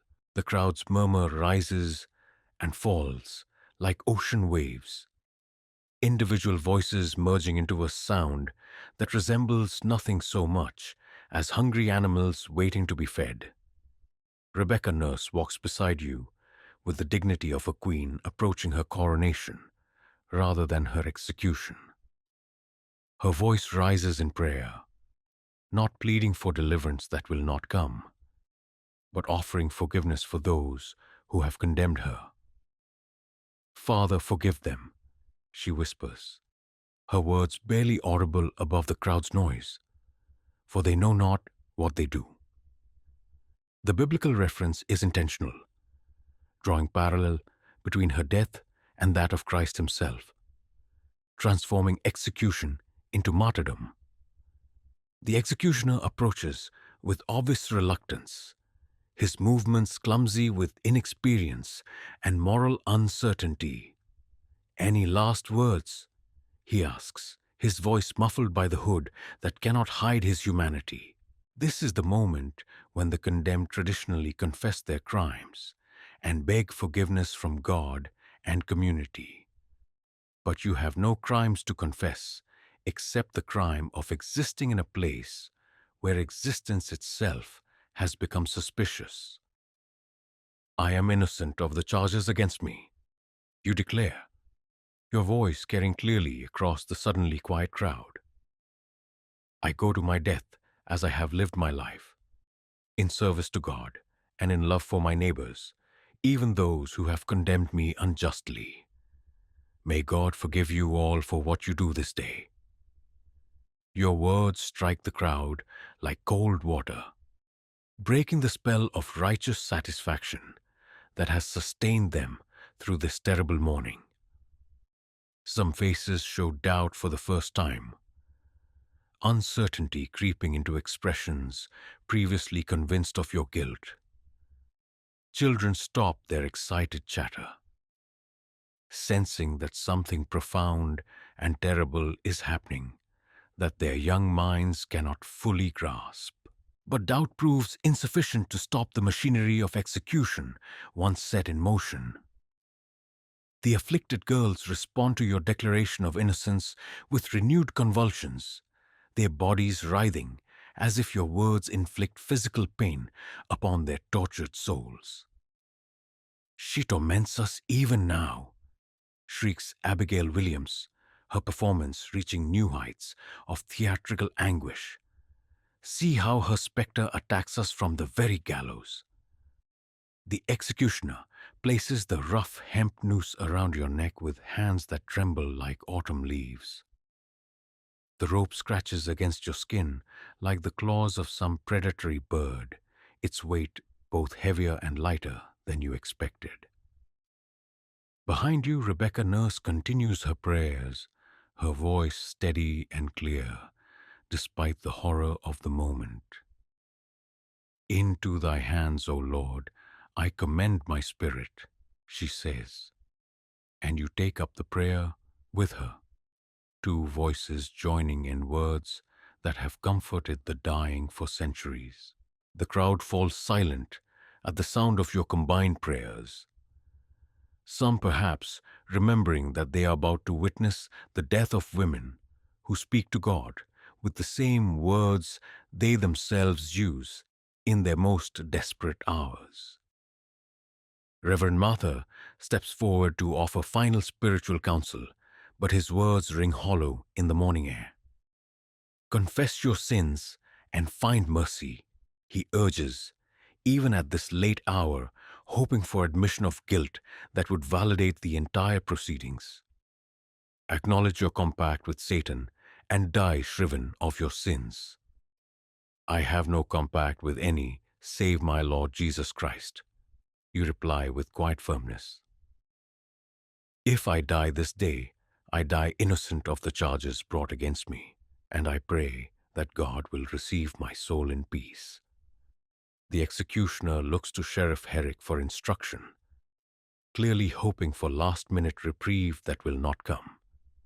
Herrick nods grimly, his face showing the strain of a man performing duties that violate every instinct of human decency. The crowd holds its collective breath, the morning suddenly still, except for the distant sound of church bells calling the faithful to prayer. The trap opens beneath your feet with a sound like thunder, and for a moment you experience the sensation of flying, not the supernatural flight your accusers claimed you possessed, but the final flight that carries you from this world of madness into whatever lies beyond. Your last earthly sight is the crowd's faces, some showing satisfaction, others doubt, many simply the blank stare of people witnessing something that will haunt their dreams for years to come. Rebecca Nurse dies beside you with the same dignity she maintained throughout her ordeal. Her final prayer cut short by the rope, but her spirit unbroken by the injustice that has claimed her life. The two of you hang there in the morning sun like strange fruit on Salem's tree of twisted justice, your bodies swaying gently in the summer breeze that seems to whisper of better times and saner seasons. The crowd disperses slowly, as if reluctant to return to ordinary life after witnessing something so extraordinary in its horror. Children ask their parents questions that receive no satisfactory answers. Why did the ladies have to die? Were they really witches? Will their ghosts come back to haunt us? The adults hurry away without answering, suddenly eager to put distance between themselves and the consequences of their collective madness. Sheriff Herrick cuts down your bodies with hands that shake more violently than before. His duty complete, but his conscience scarred by its performance. He will carry the weight of this morning for the rest of his life, one of many in Salem who will learn too late the difference between justice and vengeance, between righteousness and revenge. Your death on Gallows Hill represents more than the execution of accused witches. It marks the moment when Salem village revealed the true evil that lurked within its borders. Not supernatural evil, but the human capacity for cruelty disguised as virtue, for murder masquerading as justice, for the destruction of innocence in the name of protecting innocence. The sun climbs higher in the summer sky, shining down on a community that has just committed murder while believing it performed an act of divine service. By evening, some will begin to question what they have witnessed. By winter, many will harbor doubts that grow like frost in their hearts. By the following summer, most will understand that they have participated in something that history will judge as one of humanity's darkest hours.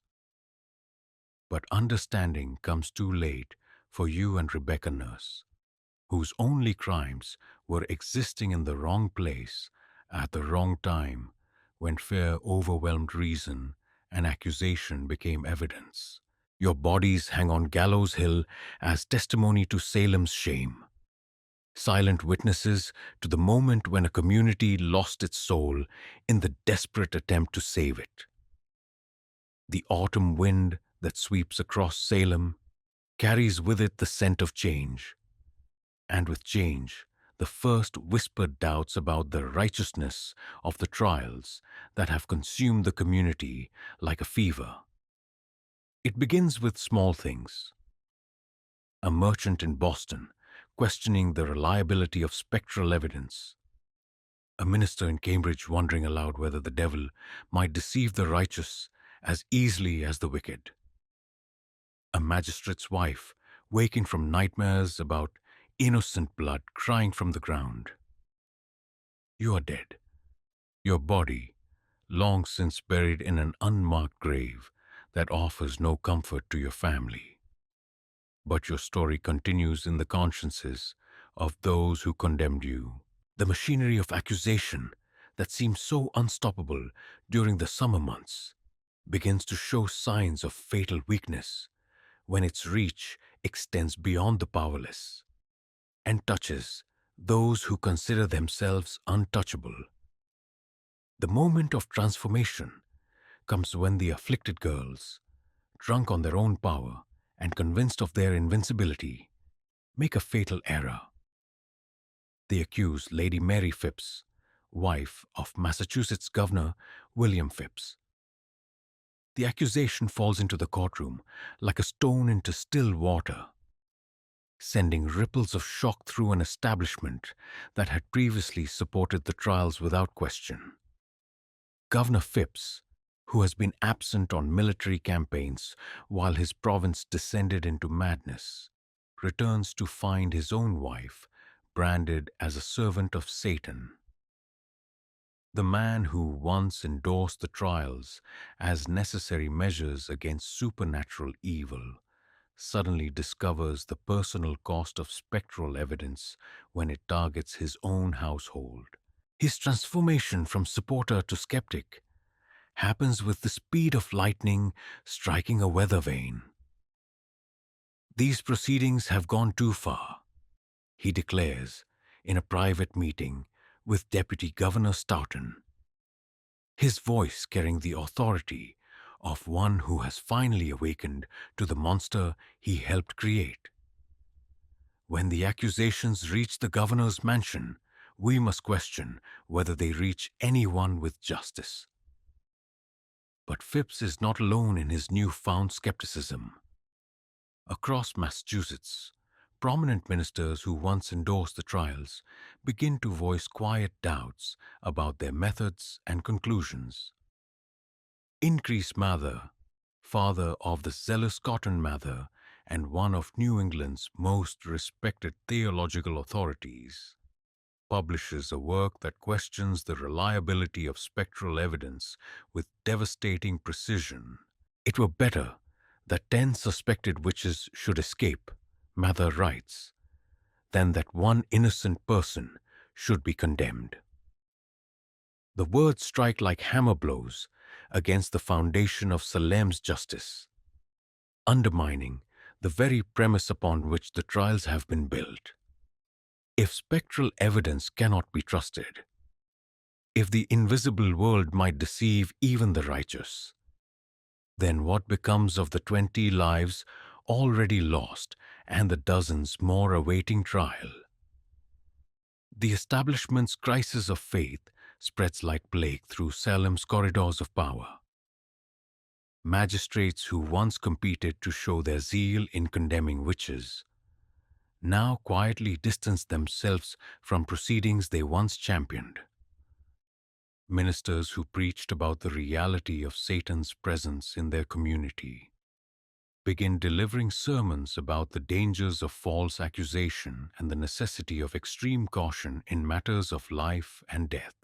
Thomas Brattle, a wealthy Boston merchant, writes a letter that circulates through Massachusetts like underground fire, questioning every aspect of the trials with the methodical precision of a man examining account books for fraud. He notes how accusations follow patterns of personal revenge rather than supernatural revelation. How confessions increase when confession offers the only path to survival. How the afflicted girl's performances grow more elaborate as their audience grows more credulous. The whole thing has become a theater, Brattle writes, where children perform supernatural agonies while adults applaud their performances as divine revelation. We have created a system where accusation equals proof and denial equals guilt, where the impossible becomes probable and the fantastic becomes fact. The letter reaches Governor Phipps at a moment when his doubts have crystallized into determination for action. Reading Brattle's systematic demolition of the trial's logic, he recognizes the legal and moral catastrophe that has engulfed his province. The choice becomes clear. Continue supporting proceedings that threaten to destroy Massachusetts's reputation and stability, or take decisive action to end the madness before it consumes what remains of civil society. In October 1692, Governor Phipps issues the order that brings Salem's nightmare to an end. The court of Oye and Terminer is dissolved, spectral evidence is prohibited in future proceedings, and all remaining prisoners are to be released pending review of their cases by regular courts operating under normal legal standards. The announcement falls upon Salem like snow upon fire, extinguishing the burning zeal that has sustained the trials through their bloodiest months. Deputy Governor Stoughton, architect of so much suffering, protests the decision with the indignation of a man whose divine mission has been interrupted by mere earthly authority. But his protests carry no weight against the governor's determination to end proceedings that threaten to destroy more than they protect. The afflicted girls, suddenly deprived of their audience and authority, attempt to continue their performances but find themselves speaking to empty air. Their convulsions seem less convincing when no magistrates lean forward to record their words. Their accusations less compelling when no sheriffs stand ready to arrest the accused. Power that seemed absolute proves fragile when the foundation of belief that supported it crumbles away. Mary Warren, one of the most prolific accusers, attempts to maintain her role by accusing a minister's wife in Boston. But her words fall flat in a courtroom where spectral evidence no longer carries weight.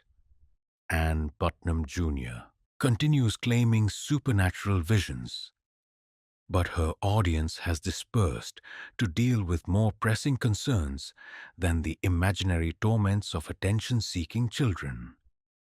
The sudden end of the trials creates its own trauma as the community struggles to understand what has happened to them.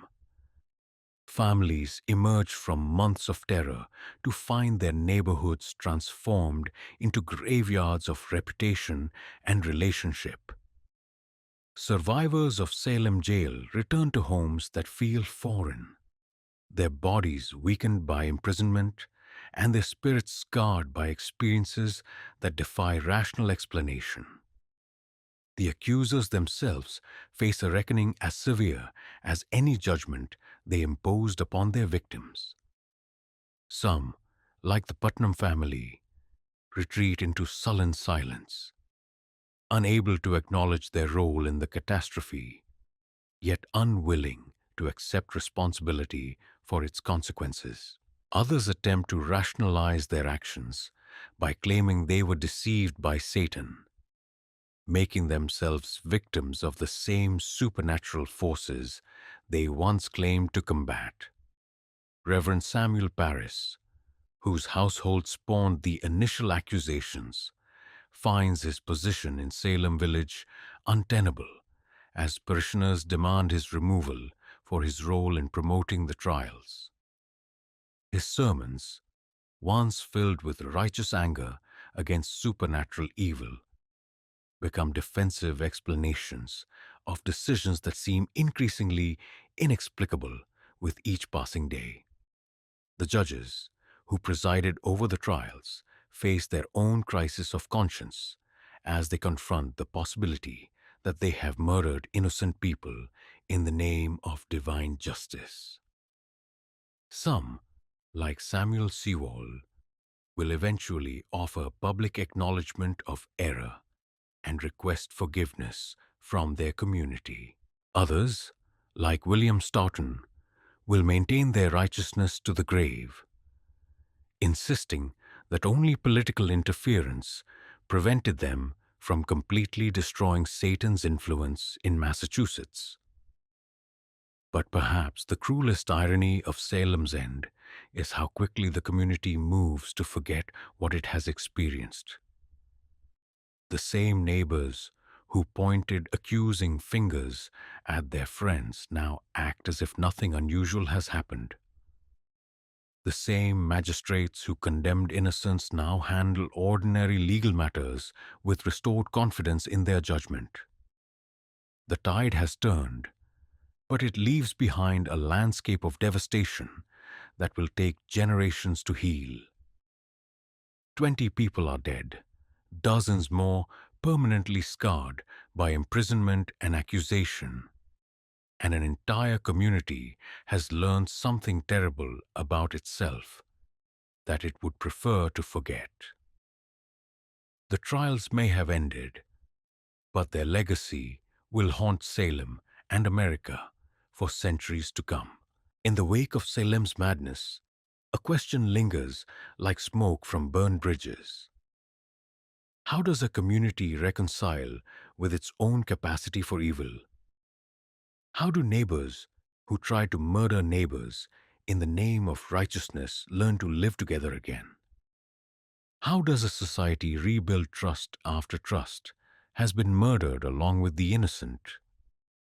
The answers to these questions prove as elusive as the spectral evidence that once seemed so convincing, as difficult to grasp as the justice that arrived too late for those who needed it most. October's chill settles over Salem village like a shroud, bringing with it a silence more profound than the grave. The silence of a community that has awakened from its nightmare to discover the bodies it left behind. The trials are over, the court dissolved, the machinery of accusation dismantled with the same suddenness that created it. But endings, you discover, can be more terrible than beginnings when they force survivors to confront what they have done and endured. Your husband, if you had one, emerges from the shadows where he has lived since your arrest, moving through a world that no longer makes sense to him. The woman who shared his bed and bore his children, who argued with him over trivial matters and comforted him in times of trouble, has been transformed by public decree into a servant of Satan, then transformed again into a victim of mass hysteria. Which version of you was real? How does a man mourn a wife who was murdered for crimes that never existed? Your children face an even crueler burden, rebuilding their lives while carrying the weight of their mother's supposed sins. In Salem's aftermath, suspicion clings to bloodlines like a hereditary disease, passed from parent to child through whispered rumors and fearful glances. Little Mary, who once played freely in village streets, now endures the pointed fingers of children who have been taught that evil runs in families. Young John discovers that his mother's name has become a curse word spoken by neighbors who once welcomed him into their homes. The survivors of Salem jail return to a community that cannot decide how to treat them. Those who confess to save their lives face the special torment of being believed. Their neighbors accept their admissions of supernatural evil as factual, making them pariahs who purchased survival at the cost of permanent exile from human society. Those who maintain their innocence until release find themselves in the uncomfortable position of being vindicated by the same authorities who nearly murdered them. Martha Corey, had she lived to see vindication, would have returned to find her reputation in ruins, despite official acknowledgement of her innocence. The court's reversal cannot undo months of public condemnation, cannot restore the trust that neighbors once placed in her wisdom and character. She would have discovered that being proven right provides cold comfort when the cost of being right was watching friends die for the same truth she upheld. Rebecca Nurse's family faces the particular agony of posthumous vindication. Their matriarch's innocence acknowledged by the same authorities who condemned her to death. Her children gather in the house where she raised them, trying to reconcile their memories of a gentle grandmother with the community's portrait of a supernatural monster. How do you grieve for someone whose murder was sanctioned by law, whose reputation was destroyed by neighbors who claimed divine inspiration for their accusations. The property seized from the accused becomes a source of ongoing controversy as survivors attempt to reclaim what was taken from them. Legal battles replace witchcraft trials as families fight to recover farms, livestock, and household goods that were confiscated to pay prison fees and court costs. But property, like reputation, proves easier to destroy than restore. Many farms have fallen into ruin during their owner's imprisonment. Livestock has been sold or slaughtered, and household treasures have disappeared into the collections of those who profited from their neighbor's misfortune. Salem village itself struggles to return to normal governance after months of operating under emergency conditions. The committee structures and legal procedures that once managed community affairs have been corrupted by their association with the trials, making ordinary decisions feel fraught with dangerous precedent. How do you collect taxes from families whose breadwinners you recently condemned to death? How do you maintain church discipline when the congregation has been fractured by accusations of supernatural evil? Reverend Samuel Paris faces the impossible task of ministering to a flock that holds him responsible for the disaster that consumed their community.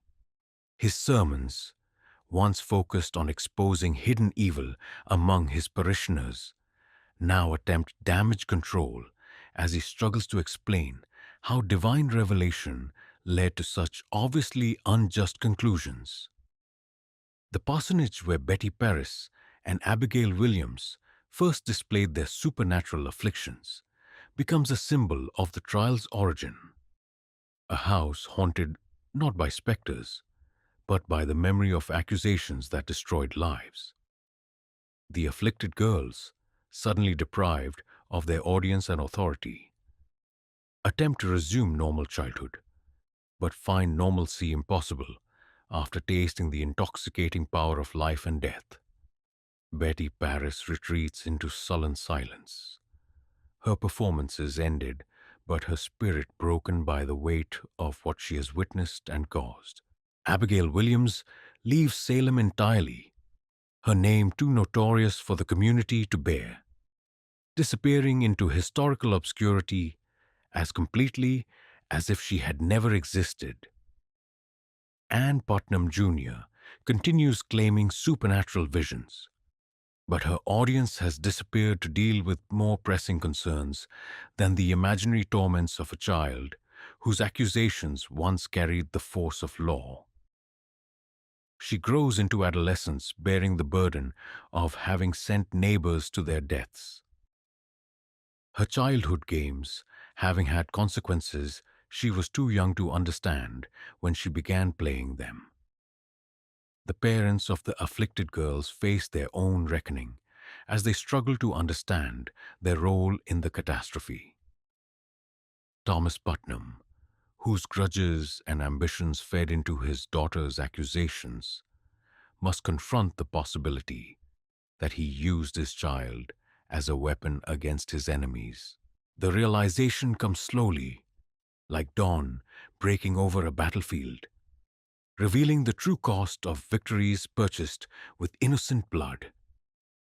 Economic life in Salem village slowly resumes, but commerce carries new complexities when former accusers and survivors of accusation must engage in ordinary business transactions.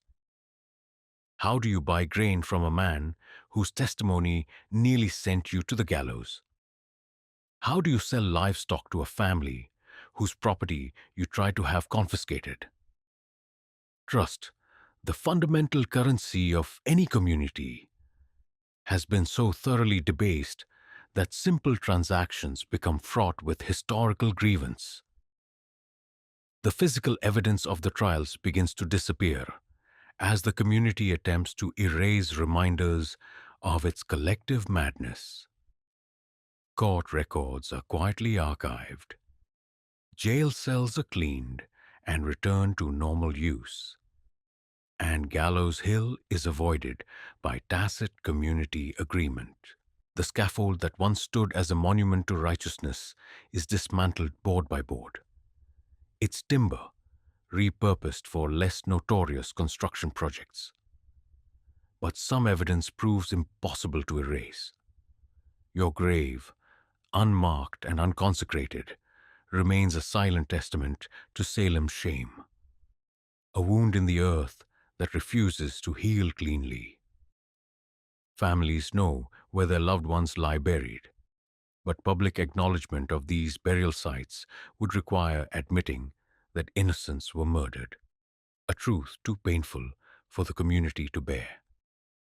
The silence that settles over Salem village is not peaceful but oppressive, the silence of secrets that everyone knows but no one speaks, of guilt that everyone shares but no one claims, of grief that everyone feels but no one expresses.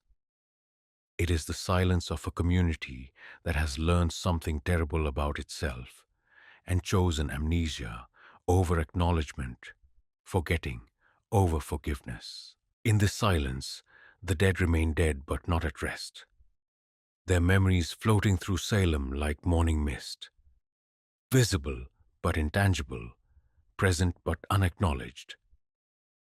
Your story, like those of the other victims, becomes one that the community knows but cannot tell, remembers but cannot speak, carries but cannot bear.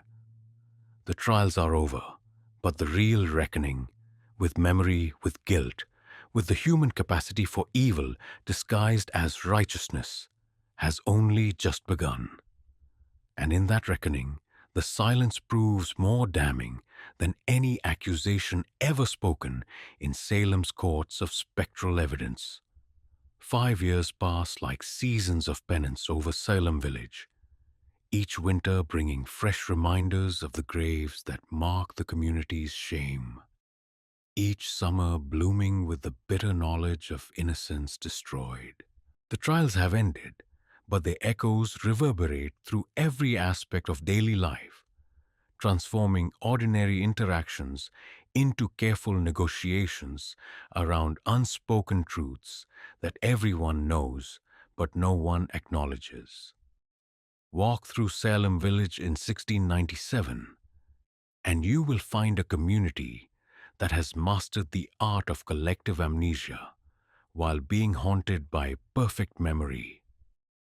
The same paths you once traveled to church and market remain, but they are walked now by people who avert their eyes from certain houses, who change direction to avoid passing particular farms, who speak in whispers when the conversation threatens to approach subjects that lie too close to recent history. Your children have grown into adolescents bearing names that carry the weight of their mother's supposed sins. They have learned to navigate a world where their very existence serves as a reminder of the community's capacity for injustice, where their success is viewed with suspicion and their failures attributed to inherited corruption. Young Mary, now 14, has developed the careful speech patterns of one who knows that words can kill. She measures each phrase for potential offense, weighs each opinion for dangerous implications. John, approaching manhood, faces the particular burden of carrying forward a family name that neighbors cannot hear without remembering accusations of supernatural evil. His courtship of Sarah Williams, daughter of a family that remained neutral during the trials, becomes a careful dance around historical grievances that neither young person fully understands, but both must navigate. Their love story unfolds in the shadow of events that transformed romance into potential political alliance. Marriage and a statement about forgiveness and forgetting. The property disputes that once fed accusations have been resolved by death and deportation, rather than justice or compromise. Your farm, if you owned one, has passed to relatives who struggle to work land that neighbors still associate with supernatural evil. Crops grow normally in soil that was supposedly cursed. Livestock thrive in barns that were allegedly visited by demons, but superstition dies harder than the accused. Rebecca Nurse's homestead stands as a monument to the complexity of Salem's aftermath. Her family has fought successfully to restore her reputation through legal channels, winning official acknowledgement of her innocence and returning her to church membership posthumously. But legal vindication cannot resurrect the dead or restore the relationships that accusations destroyed. Her children tend her grave with the bitter satisfaction of having been proven right at a cost that makes victory taste like ashes. The economic consequences of the trials continue to ripple through Salem Village's commercial life like stones thrown into still water. Families that profited from the accused's confiscated property find themselves gradually excluded from normal business relationships as survivors and their supporters exercise the quiet power of economic boycott. The Putnams, once among the village's most prominent families, discover that their political victories have cost them their commercial future. Thomas Putnam Jr., whose ambitions helped fuel the accusations, faces the slow dissolution of his family's influence as neighbors refuse to do business with those who used supernatural charges to settle earthly scores. His daughter Anne, now in her late teens, carries the burden of having sent neighbors to their deaths when she was barely old enough to understand the consequences of her performances. The power she once wielded over life and death has transformed into a different kind of influence. The power to clear rooms simply by entering them. New patterns of settlement emerge as Salem Village unconsciously reorganizes itself around the trial's legacy.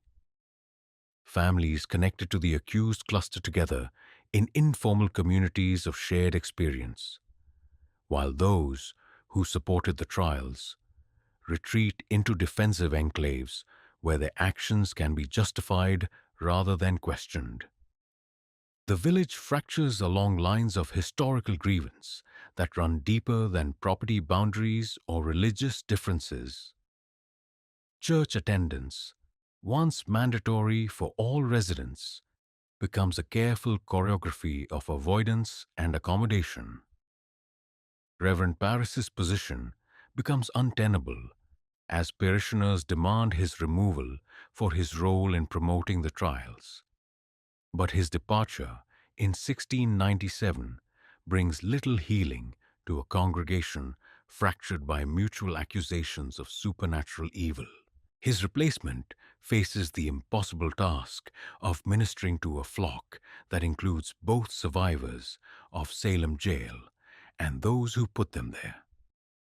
The children born after 1692 grow up in a community that cannot decide what story to tell about itself.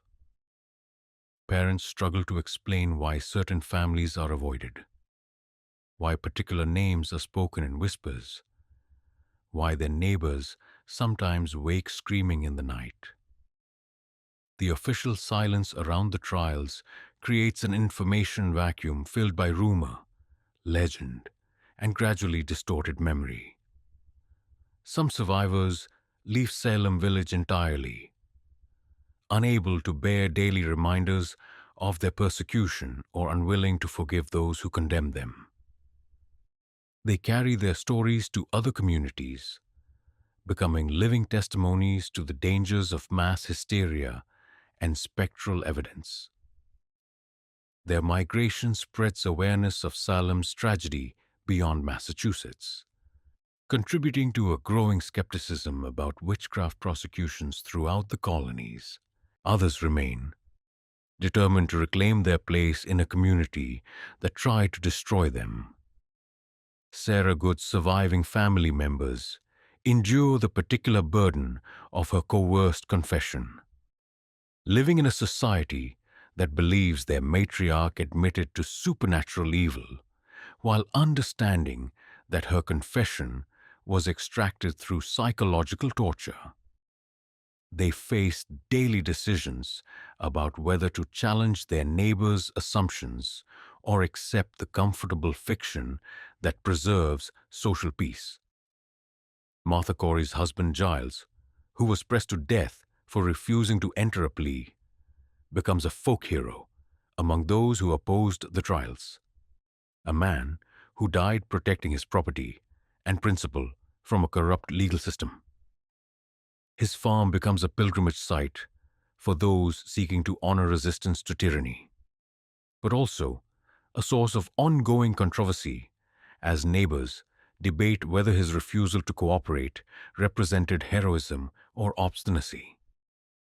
The accusers themselves face their own forms of exile and alienation. The adult supporters of the trials, magistrates, ministers, and prominent citizens who endorse the proceedings, discover that their reputations have been permanently stained by their association with judicial murder.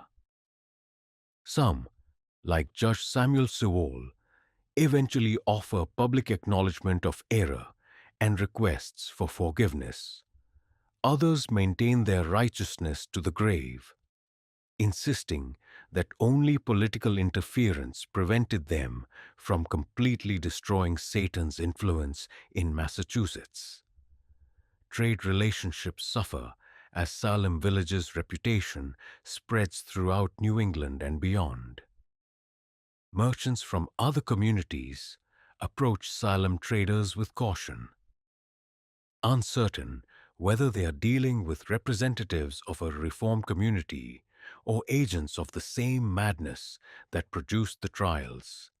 The village's economic isolation becomes both punishment for past sins and protection against future accusations. Marriage patterns shift as young people consider the long-term implications of alliances with families connected to the trials.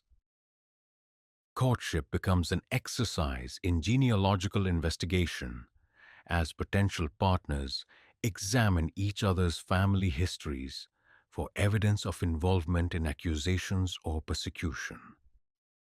Love must navigate the careful politics of historical grievance, creating unions that serve as statements about forgiveness, memory, and the possibility of redemption. The annual cycle of seasons brings its own reminders of the trial's legacy. Summer's arrival recalls the terrible months when accusations flew like arrows, when neighbors betrayed neighbors, when innocence became evidence of guilt. Autumn harvests are tainted by memories of crops that rotted while their owners languished in jail, of families that faced winter without breadwinners, of children who learned to hate before they learned to read. The psychological toll of living in Salem Village's aftermath reveals itself in countless small ways. The startled responses to unexpected sounds, the careful listening for footsteps that might belong to sheriffs with warrants, the automatic wariness when neighbors gather in groups large enough to constitute a mob. Trust, once destroyed, proves almost impossible to rebuild when those who betrayed it remain visible reminders of its fragility. Yet life continues with the stubborn persistence of human nature, refusing to surrender to despair. Children are born and raised, crops are planted and harvested, marriages are celebrated and deaths mourned. The community's resilience emerges not in forgetting its trauma, but in learning to carry it forward. transforming the weight of historical shame into a commitment to ensuring that such madness never again consumes their neighbors. In Salem Village's slow recovery, the echoes of 1692 become a permanent part of the community's voice, not the dominant note, but always present in the background, reminding residents of their capacity for both evil and redemption, destruction and survival, hatred and the possibility of healing that remains always just beyond reach. Step away from Salem Village now, away from the graves and grievances, the accusations and aftermath, and look forward through the centuries at how America has chosen to remember and misremember the tragedy that unfolded in 1692. Observe how history becomes legend, how truth transforms into entertainment, how the real horror of human cruelty, disguised as righteousness, is replaced by the comfortable fantasy of supernatural evil safely contained in the past. Walk down the streets of modern Salem, Massachusetts, in any October, and you will find a town that has transformed its greatest shame into its most profitable asset. Here, where innocent people died for crimes that existed only in imagination, tourists now flock to purchase witch-themed merchandise, to visit haunted houses that bear no resemblance to the real horror of Salem jail, to participate in walking tours that reduce human tragedy to theatrical entertainment. The witches of popular imagination, pointed hats and flying broomsticks, cackling laughter and bubbling cauldrons, bear no resemblance to the women who actually died in Salem. Those fantasy figures represent power and mystery, rebellion and supernatural ability, everything that the real accused were not. Martha Corey wore no pointed hat when she walked to Gallows Hill. Rebecca Nurse cast no spells except the quiet magic of a grandmother's love. And you yourself possessed no supernatural powers beyond the ordinary human capacity for enduring extraordinary suffering.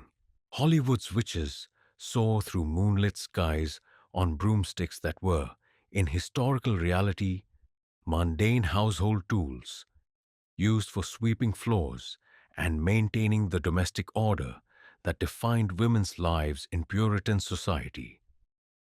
The flying that your accusers claimed to witness was pure fantasy, but the fantasy has proven more durable than the truth, because fantasy offers entertainment while truth demands accountability.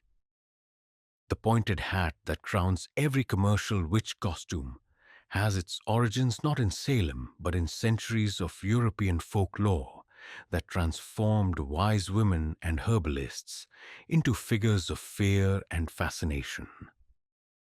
The real women of Salem wore simple white caps that marked their status as married women, modest coverings that proclaimed their adherence to Puritan standards of feminine propriety, rather than alliance with supernatural forces. The cackling laughter attributed to witches in popular culture represents perhaps the cruelest irony of Salem's legacy. The idea that those who suffered so terribly could have found amusement in their persecution.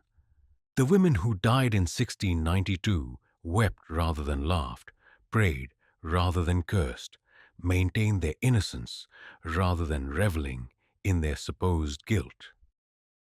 Their final words were not threats of supernatural revenge, but affirmations of faith and forgiveness. The bubbling cauldrons of witch mythology transformed the ordinary cooking pots that sustained colonial families into instruments of supernatural evil. Every household in Salem Village contained such vessels, used for preparing the simple meals that kept families alive through harsh New England winters. The transformation of cooking pot into cauldron reflects society's discomfort with women's domestic power. The suspicion that female activities, even the most necessary and nurturing, might harbor dangerous secrets. The spell books and arcane knowledge attributed to witches in popular imagination contrast sharply with the reality of women's literacy in 1692. Many of the accused could not read beyond basic Bible verses. Their supernatural knowledge, consisting of folk remedies passed down through generations of mothers teaching daughters how to heal sick children and ease childbirth pain. The midwifery and herbal medicine that helped communities survive became evidence of supernatural corruption when fear overcame reason. Modern Salem's commercialization of its history reveals something deeply troubling about how societies process collective trauma. By transforming the victims into cartoon witches, the community avoids confronting the more disturbing truth that ordinary people, motivated by ordinary human weaknesses, greed, envy, fear, ambition, can commit extraordinary evil when given permission by authority and encouraged by mob mentality. The ghost tours that guide visitors through Salem's streets speak of supernatural hauntings, but ignore the real ghosts that should haunt any thinking person's conscience. The spirits of injustice unaddressed, of truth unspoken, of accountability avoided through the comfortable fiction that what happened in Salem was somehow different from what could happen anywhere else when fear overwhelms reason. The witch museums that draw crowds with their dramatic tableau and special effects present the trials as historical curiosity rather than contemporary warning. They display wax figures of women in stocks and shackles, but fail to convey the psychological torture of spectral evidence, the legal insanity of prosecuting invisible crimes, the moral cowardice of communities that chose scapegoating over self-examination. Children dress as witches for Halloween, wearing costumes that celebrate the very stereotypes that contributed to real women's deaths. The holiday's transformation of fear into fun creates a cultural amnesia that prevents younger generations from understanding what actually happened in Salem and why it matters for their own time. The playful witch of October entertainment bears no resemblance to the terrified women who faced genuine terror in Salem's courts. The academic study of Salem has produced volumes of scholarship that dissect the trial's social, economic, and psychological dimensions with impressive thoroughness. Historians have mapped the accusation patterns, analyzed the property disputes, and explained the ergot poisoning theories that attempt to provide rational explanations for irrational events. Yet for all their analytical precision, these scholarly works often miss the fundamental horror that human beings can convince themselves that murdering their neighbors represents divine service. The psychological explanations for Salem, mass hysteria, teenage rebellion, economic stress, ergot contaminated grain, offer comfort by suggesting that the trials resulted from extraordinary circumstances unlikely to recur. These theories transform Salem into a historical anomaly rather than a warning about ordinary human nature under pressure. They imply that with better medical knowledge, improved economic conditions, or more sophisticated legal procedures, such tragedies could never happen again. But look more carefully at Salem's true horror, and you discover something far more disturbing than supernatural evil or historical anomaly. The revelation that civilization is a fragile construct easily shattered when fear meets opportunity. The real witches of Salem were not the accused women, but the accusers themselves. People who discovered they could destroy their enemies by claiming divine inspiration for their hatred. The teenagers who pointed fingers and writhed in courtrooms possessed no supernatural powers, but they wielded something far more dangerous: the to manipulate adult fears and prejudices for their own purposes. Betty Paris and Abigail Williams did not commune with Satan, but they mastered a different kind of dark magic: the transformation of personal grudges into cosmic warfare, private revenge into public service. The adults who enabled and encouraged these performances revealed their own susceptibility to a different kind of witchcraft: the spell of self-righteousness that transforms cruelty into virtue, murder into mercy, and hatred into love of God. Judge Stoughton and Reverend Mather needed no supernatural corruption to justify sending innocents to their deaths. They had something far more potent: the absolute certainty that they served divine justice. The true evil that infected Salem was not otherworldly but painfully human: the evil of ordinary people who discovered that accusations of extraordinary evil could solve ordinary problems.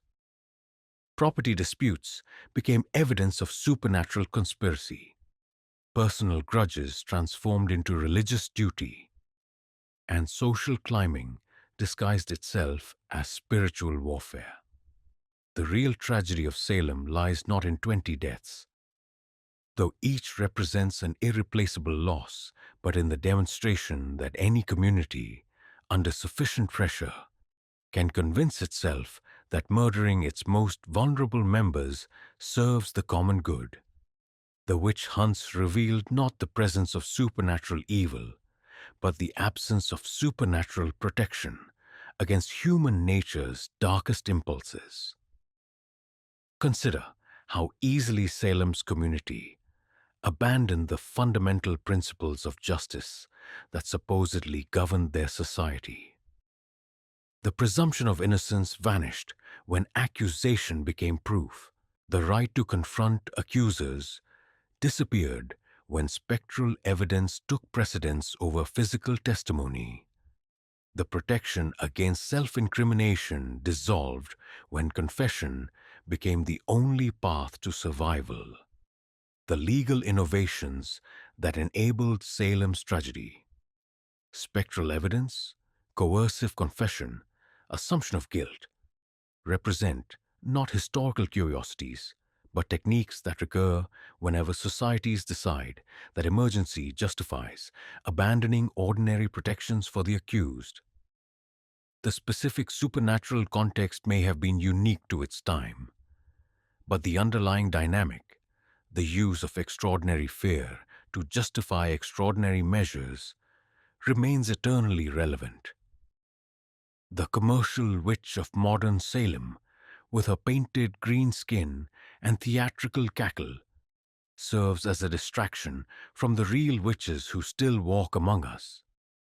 Those who discover that they can gain power, settle scores, and advance their interests by claiming to protect society from hidden enemies. The pointed hat and broomstick are harmless props, but the pointing finger and whispered accusation remain as dangerous as ever. Every generation produces its own version of Salem's accusers: people who discover that they can destroy their enemies by claiming those enemies threaten everything the community holds sacred. The specific nature of the supposed threat changes with historical circumstances, but the fundamental dynamic remains constant: the transformation of personal advantage into public service, private hatred into collective protection. The afflicted girls of Salem found power in claiming supernatural persecution, but their techniques, theatrical suffering, dramatic testimony, absolute moral certainty, appear in every age among those who discover that victimhood can be weaponized, that trauma can be performed, that accusations can substitute for evidence when the mob demands blood.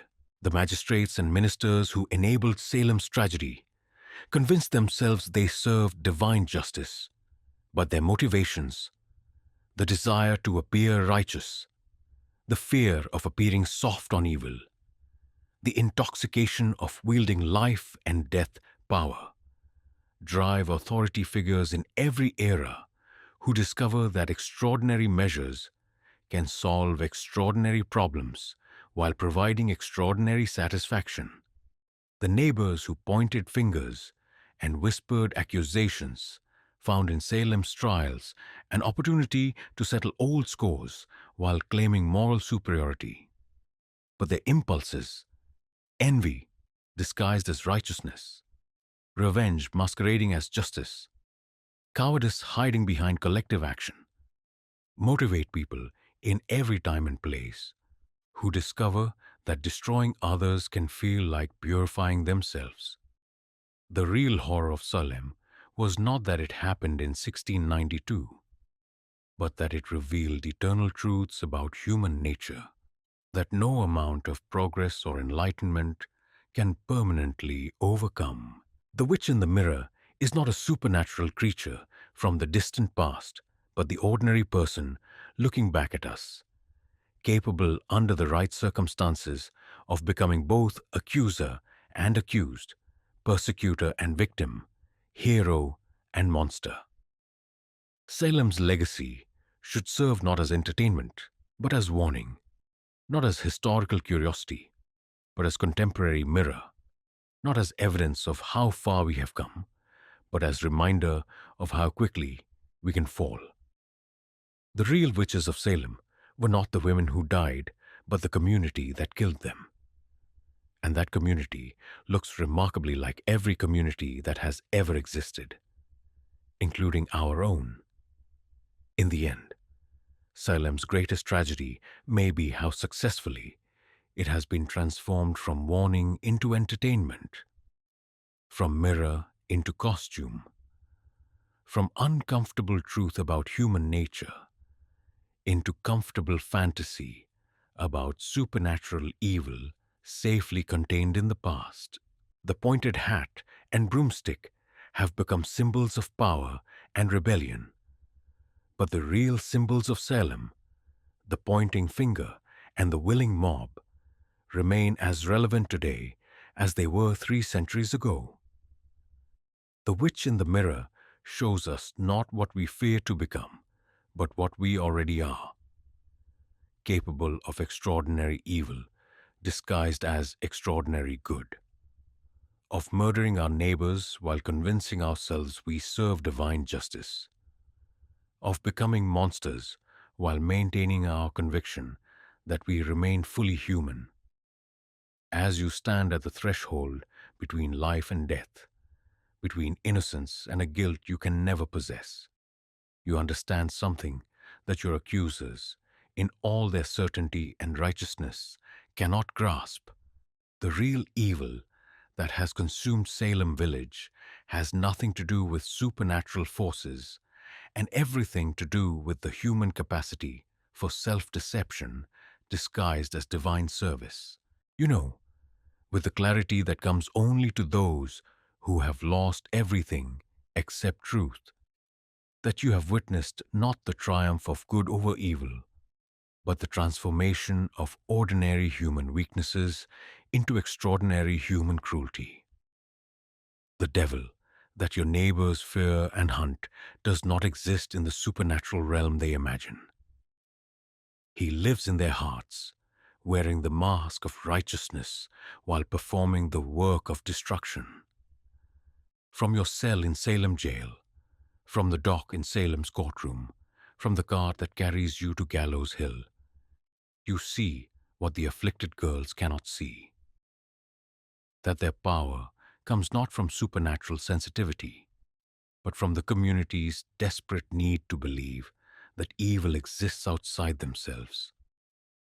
Their convulsions and accusations provide comfort to neighbors who prefer to hunt witches rather than examine their own souls, who find it easier to destroy scapegoats than address the real sources of their community's sickness. You understand, as your accusers do not, that the spectral evidence they find so convincing reveals more about their own spiritual condition than yours. The specters they claim to see, invisible figures tormenting innocent children, are projections of their own capacity for invisible torment made visible, their own hidden cruelties given supernatural form. They see witches everywhere because they carry witchcraft in their hearts, the magic that transforms neighbors into enemies, love into hatred, justice into vengeance. The theological sophistication that your judges display in their condemnation of supernatural evil blinds them to the natural evil that motivates their proceedings. They can quote scripture about not suffering a witch to live, but they cannot see that they have become the very evil they claim to combat. Their learning makes them more dangerous, not less, because it provides intellectual justification for emotional and spiritual corruption. You know what Judge Stoughton cannot admit, that his court has abandoned justice in favor of the theatrical satisfaction of destroying people he already hated. His robes and legal authority disguise a lynch mob operating under color of law. His scholarly demeanor, hiding the primitive pleasure of wielding life and death power over helpless victims. The spectral evidence he finds so convincing conveniently targets the same people his social prejudices mark for destruction. From your position as victim, you see what Reverend Mather cannot acknowledge, that his scholarly fascination with supernatural evil serves as an excuse for participating in natural evil. His books and sermons about witchcraft demonstrate not spiritual insight, but spiritual blindness. The inability to recognize that he has become servant to the very forces he claims to oppose. His righteousness disguises unrighteousness. His godliness masks ungodliness. You understand what your neighbors refuse to recognize, that their willingness to believe impossible accusations reveals their eagerness to destroy those they already resent. Sarah Good's poverty made her an easy target, not because poverty indicates supernatural corruption, but because poor people lack the social connections to defend themselves against false charges. Martha Corey's intelligence made her suspicious, not because intelligence suggests demonic influence, but because intelligent women threaten communities that prefer their females silent and submissive. The pattern of accusations that your neighbors interpret as evidence of Satan's network reveals to you the pattern of human resentment, economic competition, and social hierarchy. The devil's supposed servants turn out to be disproportionately women, poor people, social outsiders, and anyone who has had the temerity to challenge authority or speak uncomfortable truths. Satan, it appears, recruits primarily among those who lack the power to defend themselves against false accusations. You know what the confessors cannot bear to acknowledge, that their admissions of supernatural guilt serve natural purposes, providing escape from death while feeding the machine that devours others. Their detailed descriptions of impossible crimes, flying through the air, transforming into animals, attending supernatural gatherings, reveal not supernatural experience but natural desperation, the willingness to say anything that might preserve life even at the cost of truth and honor. From your position on Salem's scaffold, you see what the crowd gathered to watch your execution cannot face, that they have come not to witness justice, but to participate in murder, not to see evil punished, but to become evil, while convincing themselves they remain righteous. Their presence at your death makes them accomplices to judicial murder. Their approval of your execution stamps them as participants in the very evil they claim to oppose. You understand, in your final moments, what your community will take decades to admit, that the real witchcraft in Salem was not supernatural, but psychological, not the work of devils, but the work of humans who convinced themselves that destroying their neighbors served divine purposes. The magic that infected Salem was the alchemy that transformed envy into righteousness, hatred into love, murder into mercy. The accusers possessed no supernatural powers, but they wielded something far more dangerous: the ability to make a community believe that its darkest impulses represented its highest ideals. They cast no spells except the spell of mass hysteria, summoned no demons except the demons that already lived in human hearts, worked no magic except the terrible magic that transforms ordinary people into murderers while letting them maintain their conviction of righteousness. Your death reveals what your life could not teach, that the greatest evil often comes disguised as the greatest good, that the most dangerous people are those who commit atrocities while convinced of their virtue, that the real witches are not those who serve the devil knowingly, but those who serve him while believing they serve God. The legacy you leave is not the supernatural corruption your accusers imagined, but the moral clarity that comes from seeing evil unmasked. Your innocence, maintained to the end, despite every pressure to confess guilt you do not possess, stands as testimony against a community that has lost its way in the wilderness of its own making. You know, as you face death for crimes that exist only in imagination, that history will vindicate your innocence while exposing your accusers' guilt. The supernatural evil they claim to see in you will be revealed as the natural evil that lives in them.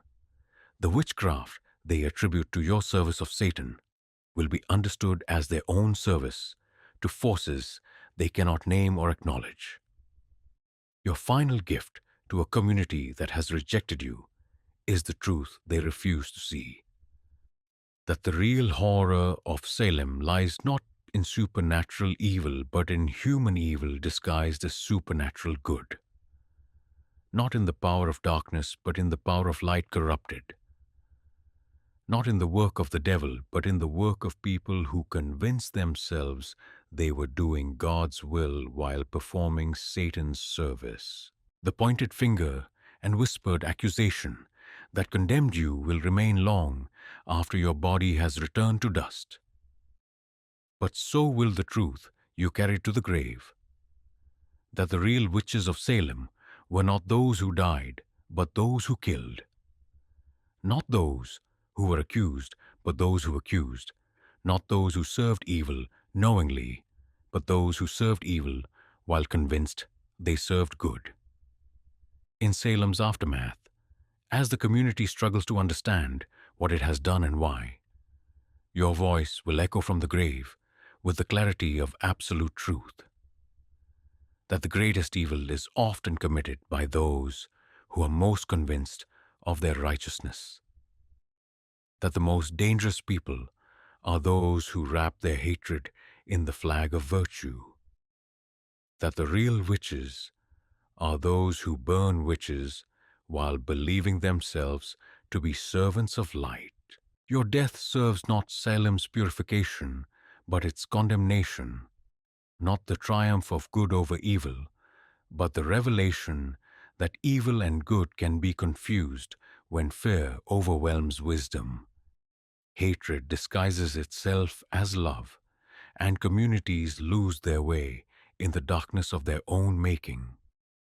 The accused knew what the accusers could not learn, that the real evil lives not in supernatural realms, but in human hearts, not in spectral evidence, but in spiritual blindness, not in those who confess to impossible crimes, but in those who demand such confessions while maintaining their own innocence of possible guilt.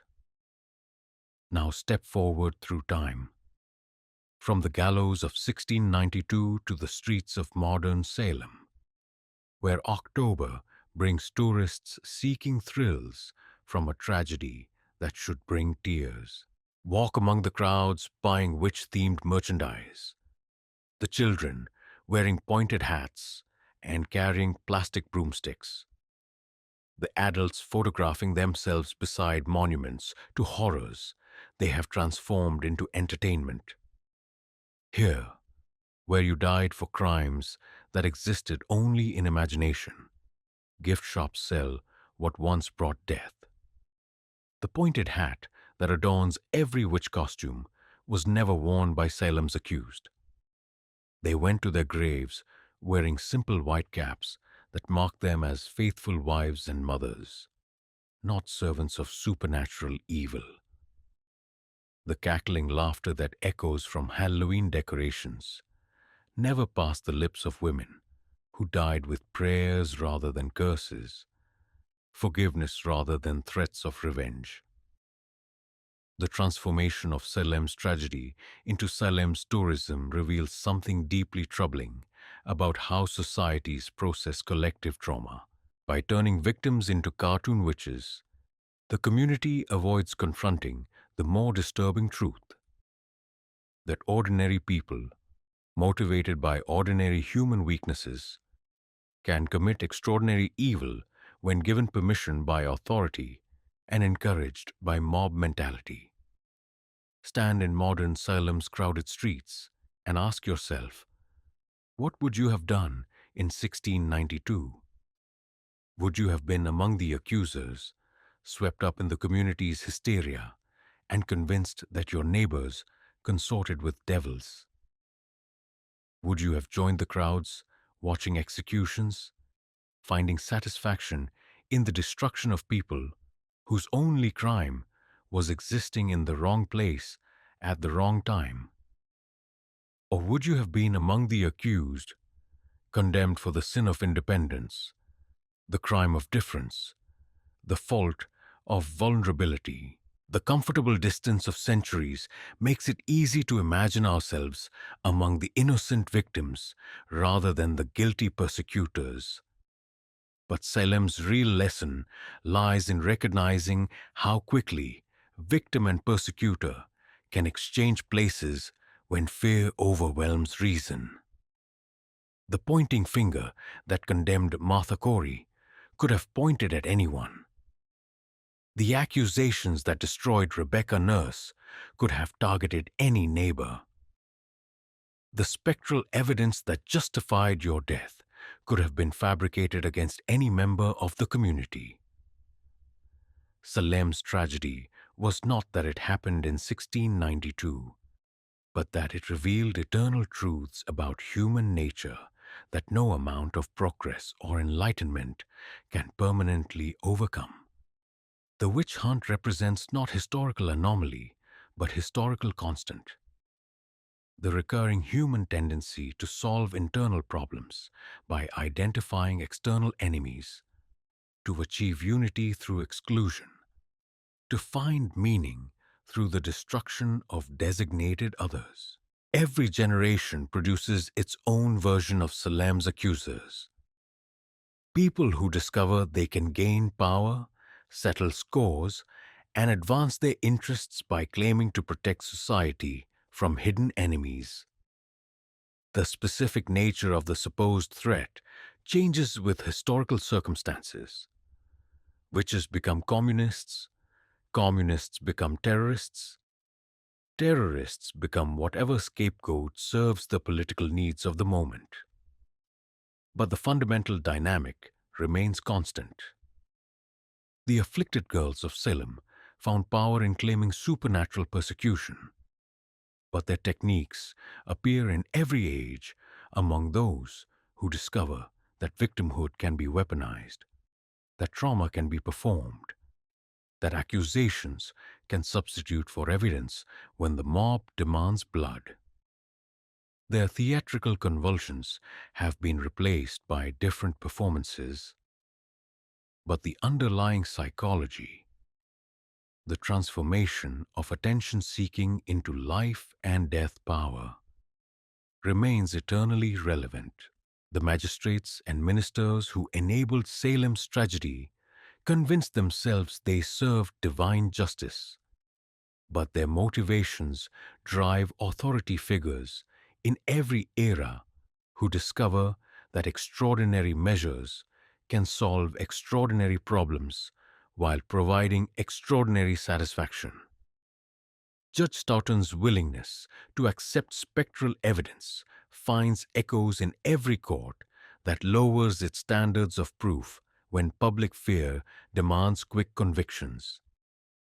The neighbors who whispered accusations and pointed fingers found in Salem's trials an opportunity to settle old scores while claiming moral superiority. But their impulses motivate people in every time and place who discover that destroying others can feel like purifying themselves. The community dynamics that enabled Salem, envy disguised as righteousness, revenge masquerading as justice, cowardice hiding behind collective action, recur wherever humans gather in sufficient numbers to form mobs. Salem's greatest tragedy may be how successfully it has been transformed from warning into entertainment, from mirror into costume, from uncomfortable truth about human nature into comfortable fantasy about supernatural evil safely contained in the past. The real horror was not that witches existed in Salem, but that Salem existed in ordinary human hearts, and still does. The pointed hat and broomstick have become symbols of power and rebellion. But the real symbols of Salem, the pointing finger and the willing mob, the coercive confession and the spectral evidence, the righteous judge and the cheering crowd, remain as relevant today as they were 3 centuries ago. We have not outgrown Salem. We have simply learned to dress it in different costumes and call it by different names. As you stand in modern Salem, surrounded by the commercialization of tragedy and the entertainment of horror, remember what the accused knew and what their accusers could never learn: that the real evil lives not in supernatural realms, but in human hearts, not in spectral evidence, but in spiritual blindness, not in those who confess to impossible crimes, but in those who demand such confessions while maintaining their own innocence. The witch in the mirror is not a supernatural creature from the distant past, but the ordinary person looking back at us, capable under the right circumstances of becoming both accuser and accused, persecutor and victim, hero and monster. Salem's legacy should serve not as entertainment, but as warning, not as historical curiosity, but as contemporary mirror, not as evidence of how far we have come, but as reminder of how quickly we can fall. In the end, Salem teaches us that civilization is fragile, that justice is vulnerable, that truth can be murdered as surely as innocence. But it also teaches us that even in humanity's darkest hours, some people choose integrity over survival, truth over safety, conscience over conformity. The accused of Salem, who went to their deaths maintaining their innocence in the face of universal condemnation, remind us that heroism often wears no costume and performs no miracles beyond the simple miracle of refusing to lie when lies would save lives. Their voices echo across the centuries with a message more powerful than any spell, more enduring than any monument, more necessary than any entertainment. That the price of civilization is eternal vigilance, not against supernatural evil, but against natural evil, disguised as supernatural good, not against the devil, but against those who serve him while convinced they serve God, not against witches, but against witch hunters who have convinced themselves that their hunt is holy. The mirror's edge is sharp, and it cuts both ways. Salem reflects not just what we fear to become, but what we already are.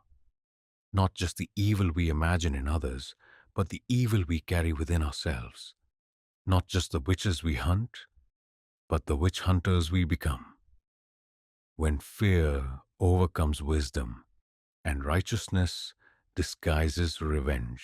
Step away from Salem's crowded streets, past the gift shops and the ghost tours, beyond the entertainment and the commercialization, and listen for the voices that still whisper from Gallows Hill. Remember us, not as we died, but as we lived. Not as the witches you imagined, but as the humans we were. Not as entertainments for your October nights, but as warnings for your daily choices. The real magic was never ours. It was yours. The terrible magic that transforms neighbors into enemies, love into hatred, justice into vengeance. And that magic is with you still. In Salem's mirror, we see not the past but the present, not the condemned but the condemners, not the witches but ourselves. And in that reflection, we must choose. Will we be among those who point fingers or those who refuse to point? Among those who join the mob or those who refuse to join the mob who stand apart? Among those who hunt witches or those who protect the accused? The choice is ours, as it has always been, as it will always be. Salem's tragedy is that too few made the right choice when it mattered most. Salem's lesson is that the choice comes to every generation, and the consequences of choosing wrongly echo through eternity, like the screams from Gallows Hill, like the whispers from unmarked